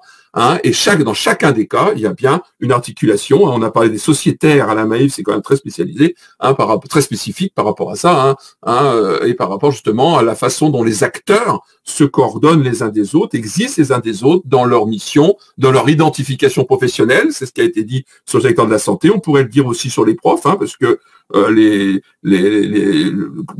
un certain nombre de professions, un certain nombre de métiers correspondent à des identifications très fortes. C'est pas le cas dans d'autres, hein, donc où là l'organisation est facteur d'identification beaucoup plus que dans d'autres. Donc du coup, c'est assez compliqué cette affaire-là. Et là, on peut changer, s'il vous plaît. Voilà, puisque il faut essayer d'aller un peu plus loin puis d'essayer de voir tout ce que ça contient. Et l'expérience collaborateur, c'est un champ de recherche gigantesque. D'ailleurs, de la même façon, et dans le chat, là, il y a un certain nombre d'éléments sur les indicateurs qualité, la NPS, hein, on a travaillé, nous, là-dessus, avec la Poste notamment, et effectivement, ça reste des indicateurs qui sont souvent difficiles à comparer les uns les autres. Hein. Moi, je me méfie des podiums et compagnie, hein, parce que c'est quand même à remettre au diapason de l'organisation elle-même par rapport à ça. Mais c'est pas pour autant qu'il faut le jeter. Hein, et il faut essayer d'avoir des éléments, parce que les expériences collaborateurs, c'est tout un champ d'expérience, d'interaction, mais aussi de ce qu'il y a dans la tête de chacun, de ce qui est vécu, les moments clés, les rituels. En ce moment, on échappe aux rituels, hein, comme vous le savez, la France étant un des champions d'Europe des relations extra-professionnelles entre les professionnels dans les entreprises. Et effectivement, quand on est en télétravail ou à distance, ben voilà, on a tout un pan de la vie quotidienne, de la vie des organisations qui échappe, hein, qui part en fumée. Et effectivement, c'est aussi la routine. C'est une expérience multidimensionnelle. Hein. C'est un mot qui avait été d'ailleurs utilisé très souvent dans les travaux sur les expériences clients. Hein. Donc, l'expérience collaborateur aussi est multidimensionnelle. Hein. Il y a aussi le champ des émotions, des sensations, des intuitions. Et surtout, ça ne se limite pas à des processus. Et à mon avis, je vois un danger de vouloir instrumentaliser, et je pense que ça se fait très rarement, instrumentaliser l'expérience collaborateur par rapport à un objectif d'expérience client, c'est justement une limitation à des processus, et ça risque d'avoir des contre-effets, hein, et des effets complètement négatifs par rapport à tout ça. Et ça, c'est effectivement une des grosses problématiques, parce que l'expérience, elle est forcément globale. Alors oui, quand j'ai dit ça, j'ai tout dit et rien dit, hein, parce qu'effectivement, c'est à la fois vide et très difficile à opérationnaliser, puisque c'est global, justement. Comment on fait? Comment on prend en compte des perceptions et des analyses des autres? Comment on appréhende les émotions? Comment on échappe à son propre schéma? C'est peut-être dans la dernière question qu'il faut agir. La dernière question, quand on fait des remises en cause. Hein, quand on essaye, il y a tout un mouvement, par exemple, depuis très longtemps sur la RH, de faire en sorte que les managers intermédiaires soient au fait de leurs équipes, par exemple. Hein, qu'il y a justement un transfert entre des fonctions très centralisées, très administratisées, vers des fonctions beaucoup plus d'équipe, du collaboratif, du participatif, etc., etc. Ce mouvement-là, c'est une lame de fond. C'est une lame de fond parce que c'est une attente. C'est aussi une exigence de performance, hein, puisque le mot est employé tout à l'heure, bien évidemment. Donc voilà, quelques éléments là-dessus. Le mot confiance, je suis bien content qu'ils aient que ça a été mes collègues d'avant aient centré sur la confiance, que c'est vraiment un des éléments fondamentaux. Mais ça va avec l'autonomie aussi. Ça va avec et c'est dans des situations souvent ça va trop vite. On a des pans entiers de l'économie, comme vous le savez très bien, qui souffrent de pénurie de compétences et on ne sait pas trop comment faire. On a des filières inversées dans beaucoup d'endroits dans le recrutement et tout ça, ça complique évidemment les choses. On change nos modalités, on change nos façons de faire. On a des convergences d'images, là aussi, avec les réseaux sociaux, les data et compagnie. On arrive à un brouillage entre l'interne et l'externe. Hein, ça devient extrêmement compliqué à gérer. Avant, on pouvait gérer relativement aisément l'intérieur et l'extérieur. Mais alors maintenant, ça devient c'est plus comme ça qu'il faut prendre les choses. Hein. Donc effectivement, si on peut passer, c'est logique. Je crois qu'il me reste encore des bricoles. Voilà. La grande question est donc de comment connaître et comprendre. chaque organisation peut avoir sa propre logique par rapport à ça. On a vu les questions qui étaient posées à la Maïf entre les salariés, les collaborateurs et les sociétaires. C'est un champ de recherche extrêmement fécond, à mon avis, pour ce genre d'entreprise, parce que c'est vraiment très particulier comme organisation. On peut avoir ça aussi dans les formes d'organisation telles qu'elles ont évolué depuis des évolutions d'organigrammes et de structures qui sont assez radicales dans certains cas. Alors bien sûr, en France notamment, on s'interroge beaucoup à la diversité des profils, notamment en RH et même des managers. Comment faire pour rendre un peu créatif, pour essayer d'éviter l'entre-soi, d'éviter l'intragroupe, d'éviter des comportements qui arriveraient à des évictions, en fin de compte, alors qu'on est en toute bonne foi. Bon, ça, c'est une problématique extrêmement importante. Il y a eu un débat important au moment d'un rapport de loi sur une loi qui n'a pas été élue sur le CV anonyme, qui a évoqué ce genre de choses, comme vous avez peut-être suivi. Et effectivement, on est dans cette logique de tenter d'aller vers une autre façon à la fois de former les managers et à la fois de les recruter, bien évidemment. Ça fait partie d'une évolution qu'on est en train de vivre, les uns et les autres. Alors bon, l'ISM, IAE, bien sûr, moi je suis aux premières loges avec l'équipe par rapport à ça. Il faut aussi ne pas surinvestir dans les données, dans le data, sans remettre en cause les indicateurs. Tout à l'heure, c'était très intéressant dans le chat, la discussion sur le NPS et d'autres indices, parce qu'effectivement, ça ne reste que des indices et il faut les décortiquer par rapport à ce qu'ils veulent dire. Et c'est vrai que les données accessibles deviennent les données utilisées. C'est dommage, parce qu'en fait, il faut toujours penser à qualifier la variable dont on a besoin, à construire l'indicateur et aller chercher la donnée. Et c'est vrai qu'actuellement, on a plutôt tendance à faire l'inverse, c'est-à-dire à aller prendre ce qu'on trouve par rapport à ça. Alors pas toujours, fort heureusement. On a aussi à chercher donc à mettre tout ça en cohérence et quelques auteurs commencent à revenir à une idée de contrat social, par exemple, la mise en phase des attentes et des perceptions, ce qui est très compliqué, comme il a été dit pour la Maïf, c'est quelque chose de très compliqué parce que la performance de l'entreprise, quel que soit son contour, est forcément lié, ça on l'a constaté, maintenant il faut l'articuler à cette satisfaction, à cette qualité de vie qui dépendra de la confiance, de l'engagement, etc. Et enfin, je crois que j'arrive au bout de mon préliminaire, si vous voulez bien, voilà, non pas encore, voilà, c'est pas grave. Et enfin, je crois qu'il faut éviter des promesses employeurs qui n'en soient pas. C'est pour ça que j'ai mis Pinocchio en interne. Nous devons absolument construire ces conditions de la confiance. Et c'est dans le temps qu'on la construit, dans le temps du recrutement, dans le temps de l'intégration, dans le temps de l'émanation même de l'évaluation. En ce moment, il y a un grand débat sur la réalité des évaluations dans les entreprises, après la loi de 2018, vous savez, et effectivement sur l'usage, parce que le renversement de la démarche vers les salariés eux-mêmes pour la prise en charge de leur propre formation, avec le CPF et d'autres joyeuses nouveautés, nous amène effectivement à articuler les choses très différemment maintenant par rapport à la formation professionnelle, bien évidemment.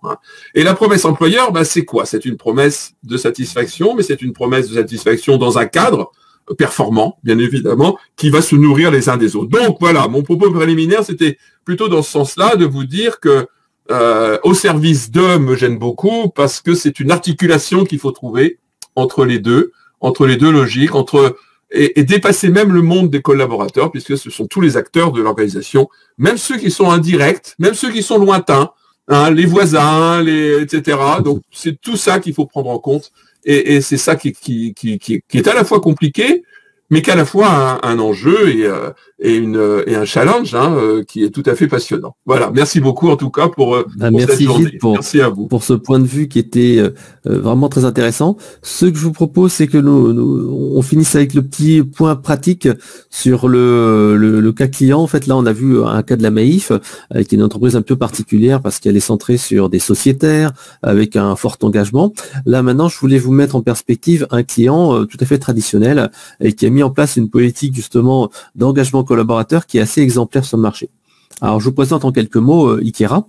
Alors, bien entendu, là, je vais aller assez rapidement sur le sujet parce qu'il nous reste une dizaine de minutes maximum. Vous aurez une vidéo complète d'intervention de Laurent Trojani, qui est le responsable expérience client et collaborateur d'Ikera, que vous pourrez consulter et vous aurez encore plus de détails. Donc, alors, Ikera, qui c'est? En fait, c'est un spécialiste du recouvrement pour des banques, des entreprises de télécom. Donc, c'est une grande entreprise, quand même, 2200 salariés et principalement, en fait, des collaborateurs au téléphone. Donc, forcément, la notion d'expérience client, lorsqu'on fait du recouvrement et l'engagement des collaborateurs était un élément clé, puisque quand on doit réclamer de l'argent, bien entendu, à des personnes, il faut qu'il y ait les collaborateurs qui sont en face pour que ça se passe le mieux possible. Alors, ils sont équipés, bien sûr, des solutions d'écoute clients et collaborateurs déloquents. Et en fait, leur challenge à eux, c'était simple, c'était adapter et transformer les pratiques internes en se basant sur une nouvelle culture commune. En fait, ils ont vraiment créé une culture commune qu'ils ont dénommée le CARE. Un petit peu comme tout à l'heure avec la Maïf, il y a beaucoup d'acronymes. Donc le CARE, c'est vraiment s'intéresser aux autres, comme le CARE en anglais. Donc le but était certes de mettre en place de l'écoute client. Donc c'était indépendant. On a parlé tout à l'heure de symétrie des attentions avec Gilles.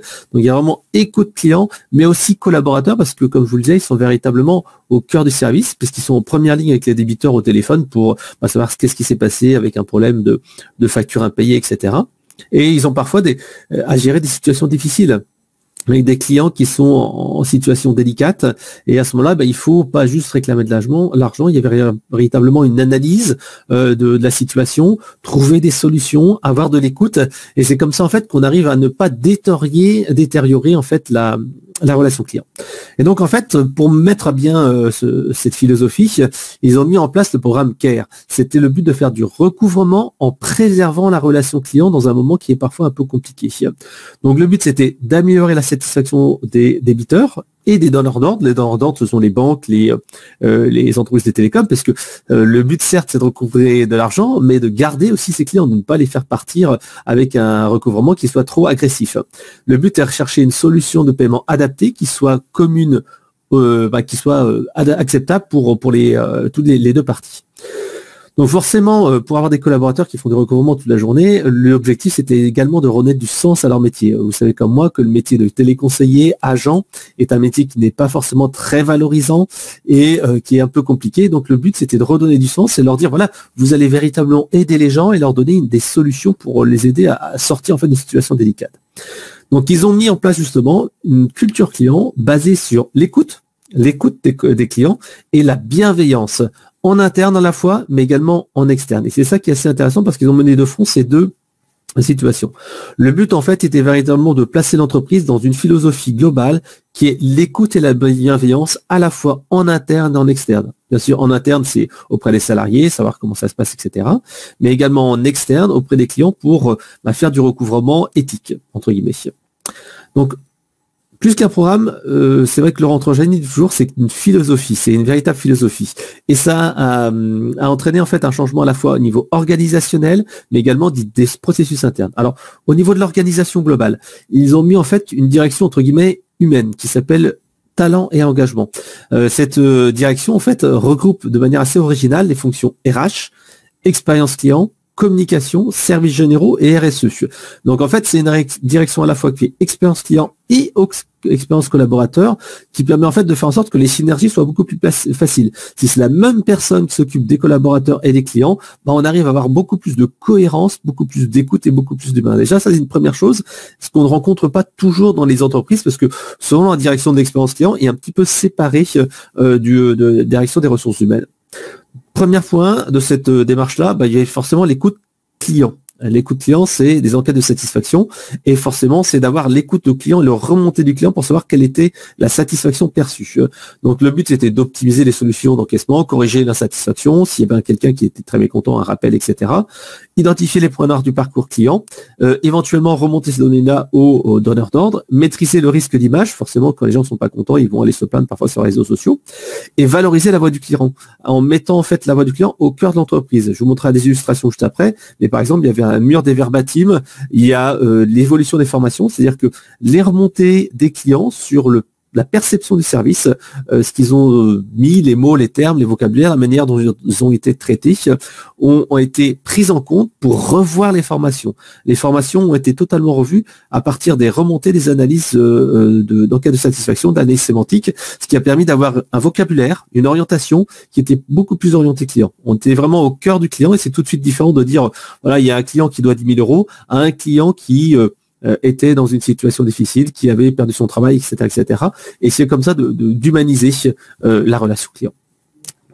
En parallèle de ça, bien sûr, l'écoute client, ça c'était ce qui était le premier pan. Le deuxième pan, parce qu'on parle véritablement un petit peu de cette fameuse symétrie des attentions, c'était la diffusion d'une culture client.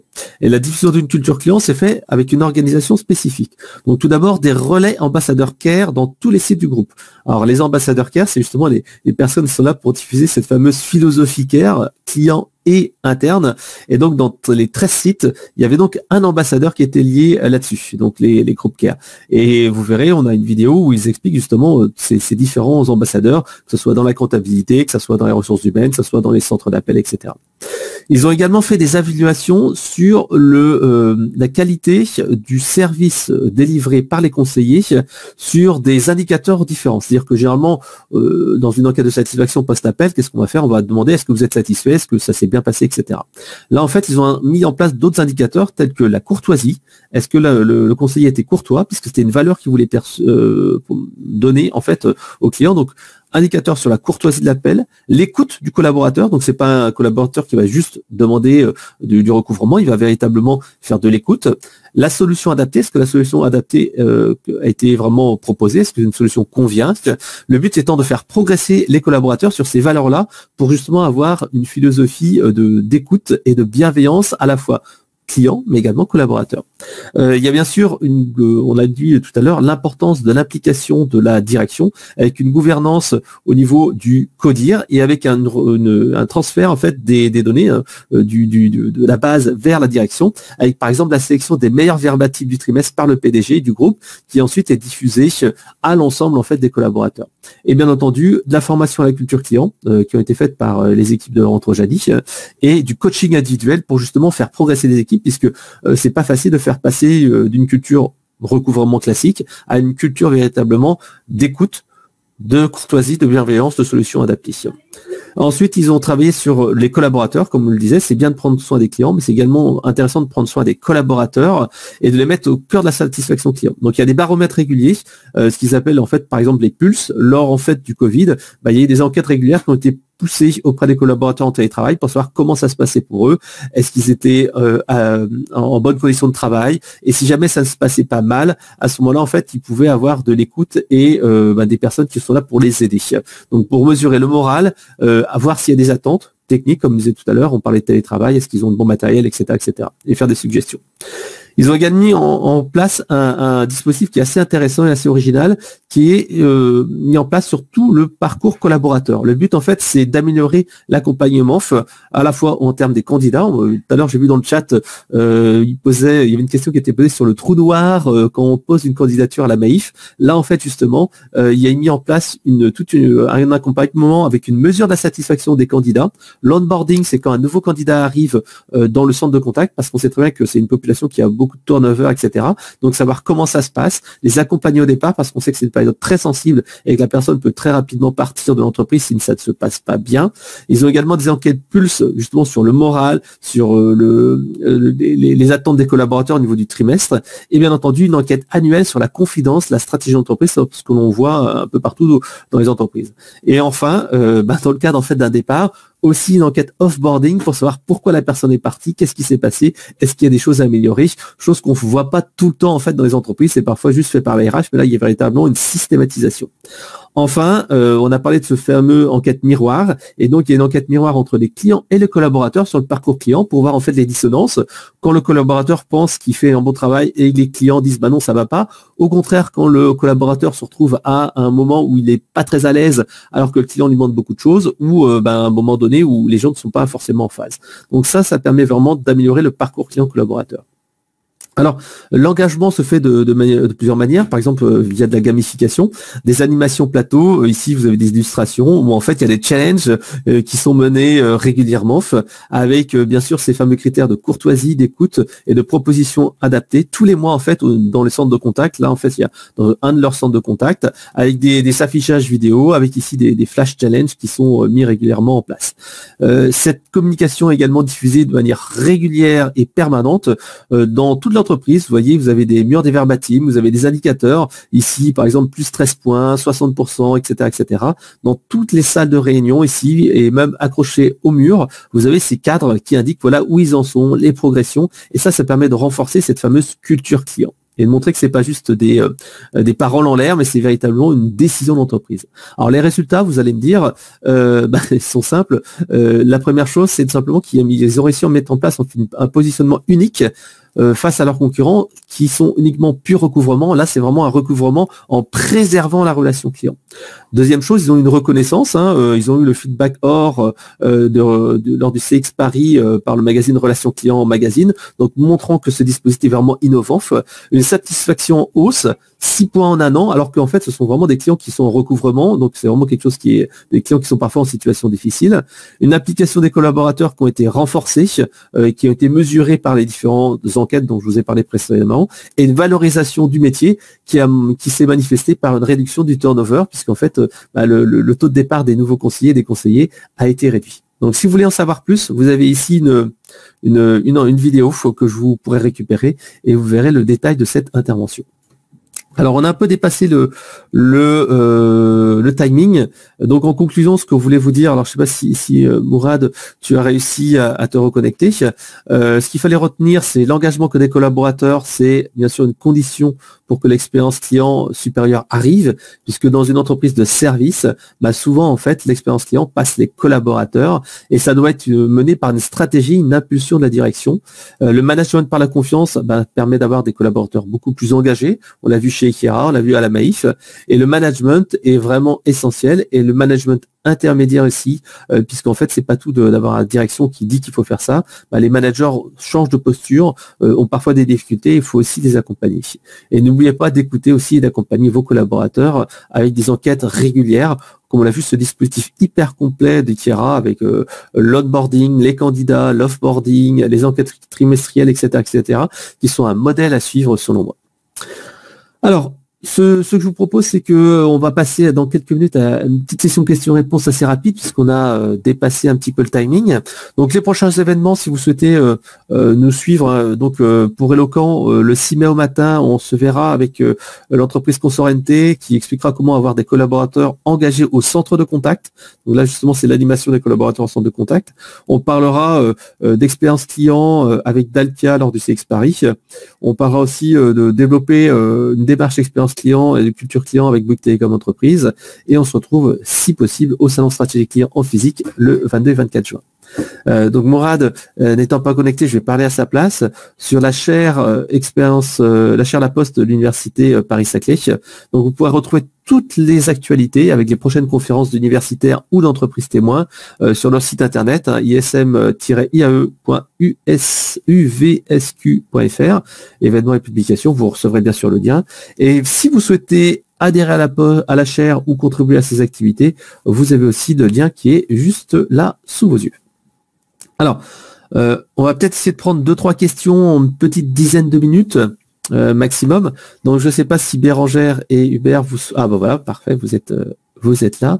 Alors, je pense qu'il va y avoir des questions pour vous.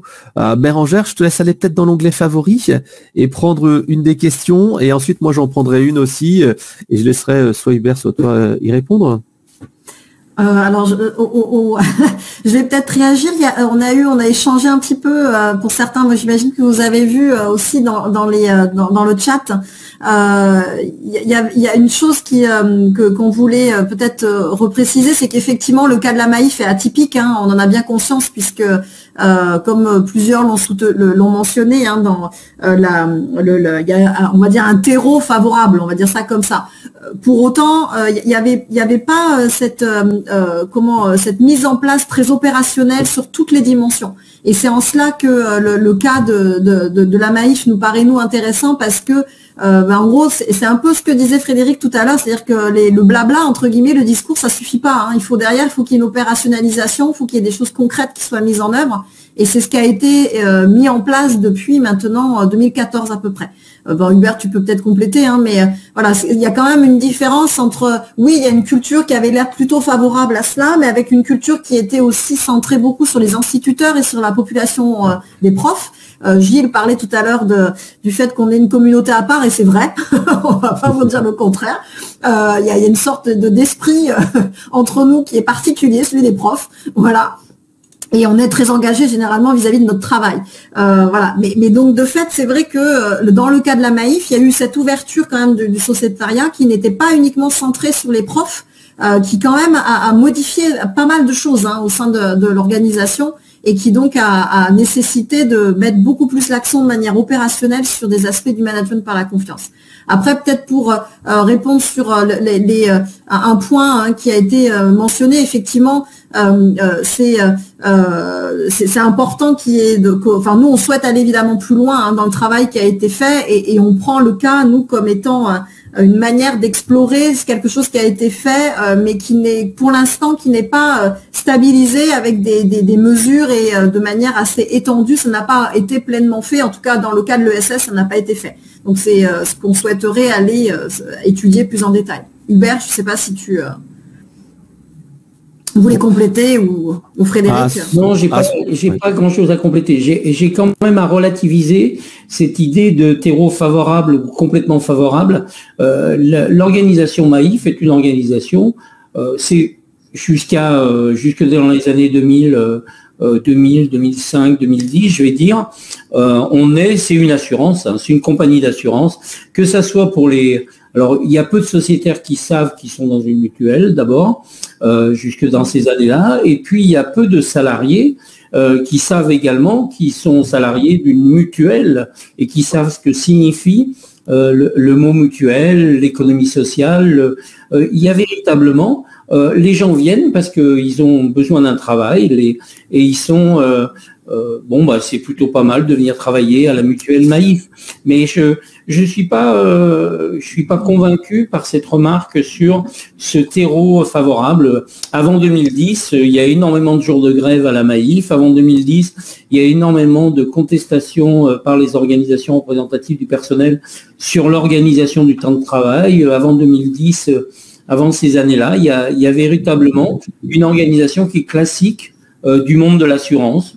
Il y a pas cette prise en compte du collaborateur, il n'y a pas cette prise en compte du salarié, comme ça a pu être fait depuis maintenant, depuis quelques années. Voilà, c'était la seule présentation, je dis de l'intérieur, mais en même temps en tant que chercheur, parce que c'est véritablement quelque chose qui me paraît important de signaler. D'accord. Alors, il y a une petite question de Sylvie et qui se reformule un petit peu sur celle de Giuseppe qui indique la symétrie des attentions devient un label dans la relation client. Comment le déployer? Alors, oui, c'est un label puisqu'en fait, c'est l'Académie du service. Vous pouvez aller taper sur Internet symétrie des attentions ou Académie du service qui sont en fait les inventeurs de cette théorie. Par exemple, on peut citer aussi Thierry Spencer. Et donc, en fait, c'est un vrai label avec une vraie méthodologie. Donc, si vous souhaitez déployer la symétrie des attentions, l'Académie du service est à votre disposition et permet de le faire. Nous, certains de nos clients reprennent cette méthodologie avec des évolutions, comme par exemple Itiera, qui a en fait entre guillemets adapté cette méthodologie à ce principe, je dirais, de philosophie, ce principe à son activité. Alors Mourad, est-ce que tu veux dire quelques mots? Alors, j'ai dû me déconnecter, donc j'ai peut-être raté quelques éléments.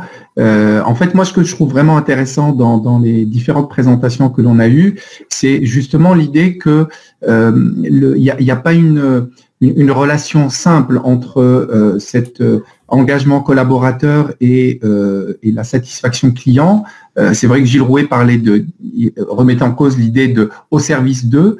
Donc en fait, il y a une approche un peu systémique finalement, parce que on est sur un ensemble de valeurs et c'est les mêmes valeurs qui vont guider nos relations et la gestion finalement des collaborateurs et donc la politique RH, le système de management d'une organisation va orienter également la relation avec ses clients. Donc cette approche systémique, je trouve vraiment intéressant. Et c'est vrai que dans la relation de cause à effet, Hubert le soulignait, dans le cas de la Maïf, on ne sait pas exactement si c'est ce plan de transformation finalement du management par la confiance qui a conduit à cette amélioration de la relation client. Mais en tout cas, il y a un effet système, en fait. Donc, c'est un des éléments et une des contributions. Et je trouve que ça, c'est quelque chose qui est très intéressant.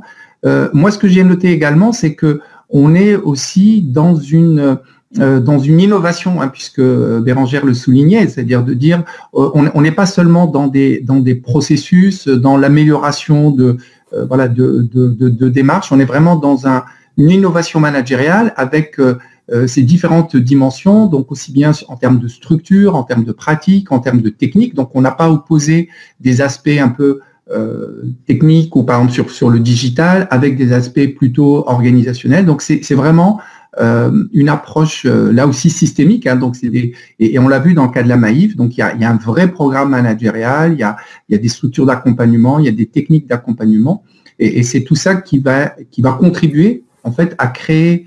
Alors vous avez parlé de performance en fait effectivement de l'entreprise, à créer finalement de la valeur, et ça renvoie aussi aux valeurs que l'on promeut au sein de l'organisation et qui peuvent être, dans le cas de la Maïf, des valeurs effectivement liées à l'économie sociale et solidaire. Ça peut être des valeurs du service public, ça peut être des valeurs en termes d'image.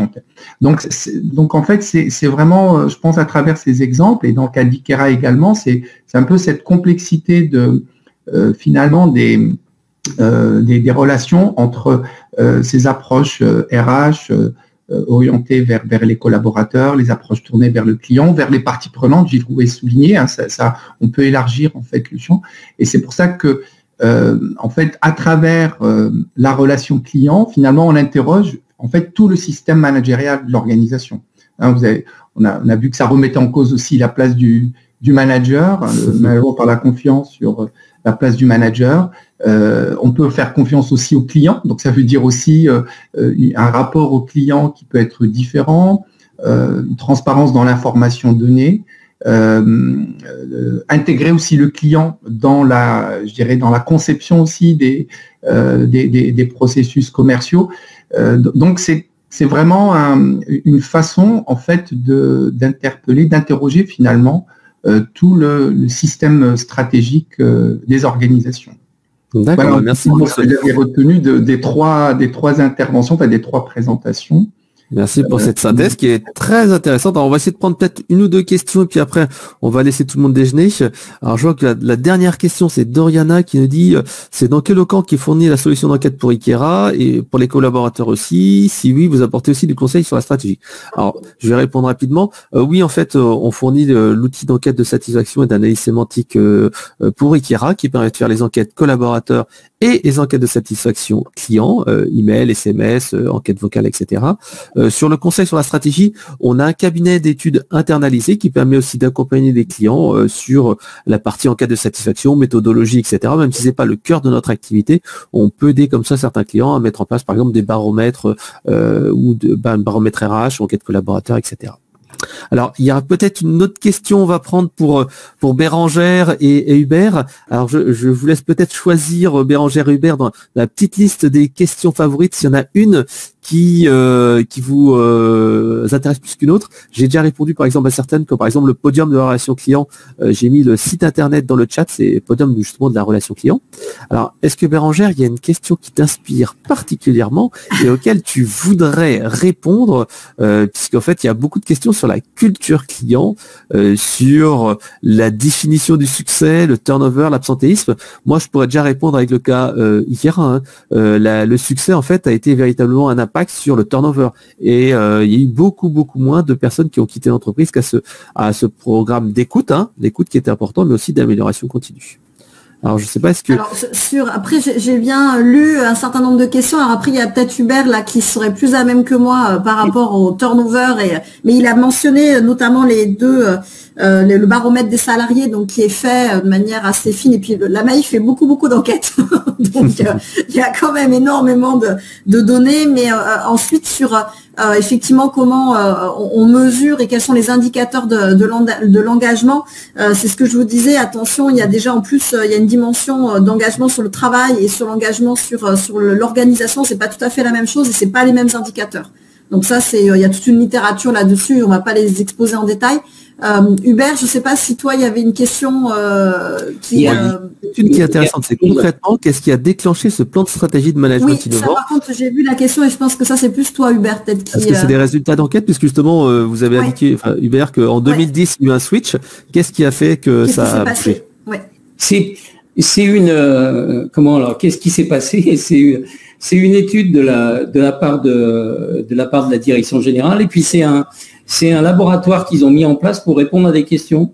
En fait, la direction générale, les dirigeants, conseil d'administration et direction générale, s'est dit en 2009, on va faire un test sur une nouvelle organisation et ce test a été fait en Rhône-Alpes. Ça a été un laboratoire qui a duré un an, un an et demi. Et ce laboratoire, c'était une réponse à des insatisfactions chroniques des clients.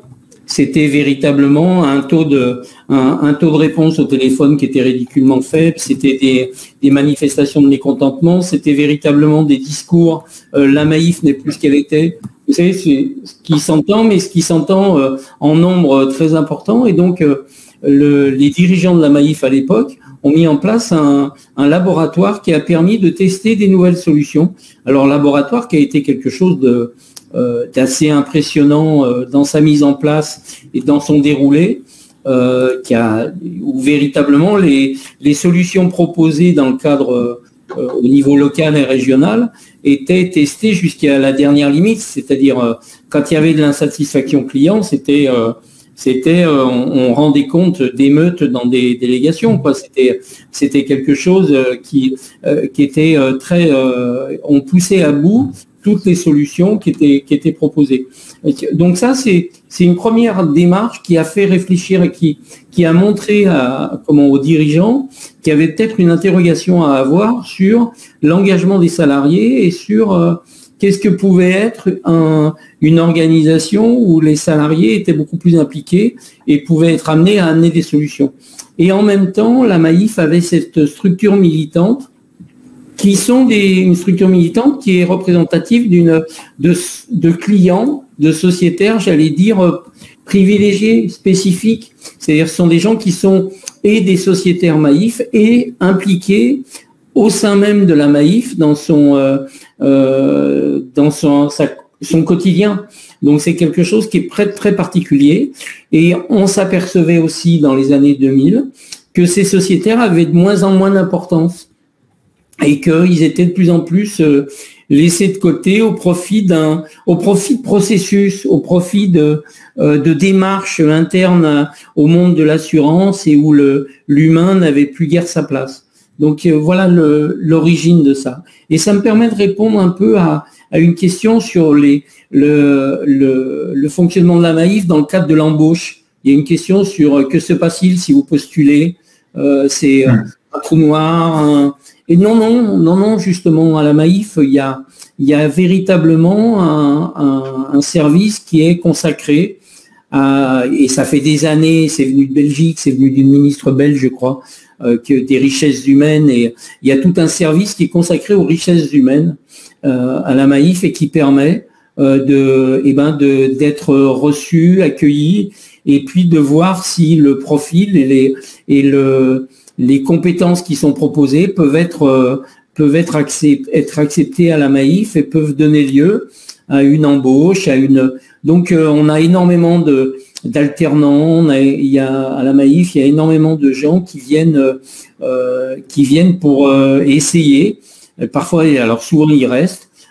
Parfois, eux, ça leur convient pas ou ils conviennent pas. Leur profil, ne convient pas à la Maïf. Mais je veux dire, c'est quelque chose qui est assez riche dans ce cadre-là, et je voudrais rajouter que les salariés bénéficient également d'une formation tout en cours d'emploi, il y a un budget formation qui est conséquent à la Maïf, parce qu'on estime véritablement que la Maïf doit être un terrain épanouissant pour les salariés, et ça passe par une formation interne qui est importante, et une formation personnelle. Voilà. D'accord.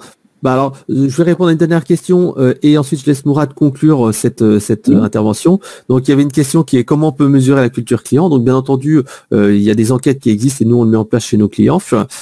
Et il y a également un outil qui s'appelle le COS qui a été inventé par Daniel Rey, qui est un chercheur qui permet de mesurer l'orientation client. Alors, Mourad, je te laisse peut-être conclure cette matinée qui a été très longue et très riche. Et après, je vous donnerai rendez-vous à un prochain événement. Écoutez, juste pour remercier tous les participants, tous ceux qui vont nous regarder en replay, remercier les intervenants, voilà, pour ces échanges très intéressants, pour ce partage d'expérience. Donc ils nous ont donné des idées, des pistes de réflexion. C'est un terrain très très fécond. Bérangère et Hubert nous donnaient beaucoup de références théoriques aussi pour ceux que ça intéresse. Je crois que sur les slides, il y aura aussi les liens vers le site de la chaire, donc la chaire USQ La Poste, donc sur laquelle aussi on met des références, et vous trouverez aussi plusieurs travaux, notamment nous on met par exemple, on a beaucoup d'étudiants qui font des mémoires de master sur ces thématiques, de la relation client, de la qualité, de l'expérience client, de la transformation digitale, enfin sur toutes ces thématiques. On a mis en place un prix donc des meilleures mémoires, et donc vous trouverez donc en libre accès les meilleures contributions. Voilà, et on vous souhaite une bonne journée, puis au plaisir de vous retrouver dans d'autres manifestations. Donc là, je vois aussi donc les manifestations organisées par Eloquente, et donc sur les pages de la chaire, vous trouverez aussi d'autres informations. Bon. Ok, merci, puis à bientôt alors. Merci Bérangère, merci tout le monde, merci Bérangère, Hubert. À bientôt, merci. Au revoir. Au revoir. Merci, bon appétit à tous. Bon appétit à tous. Au revoir. Au revoir. Au revoir.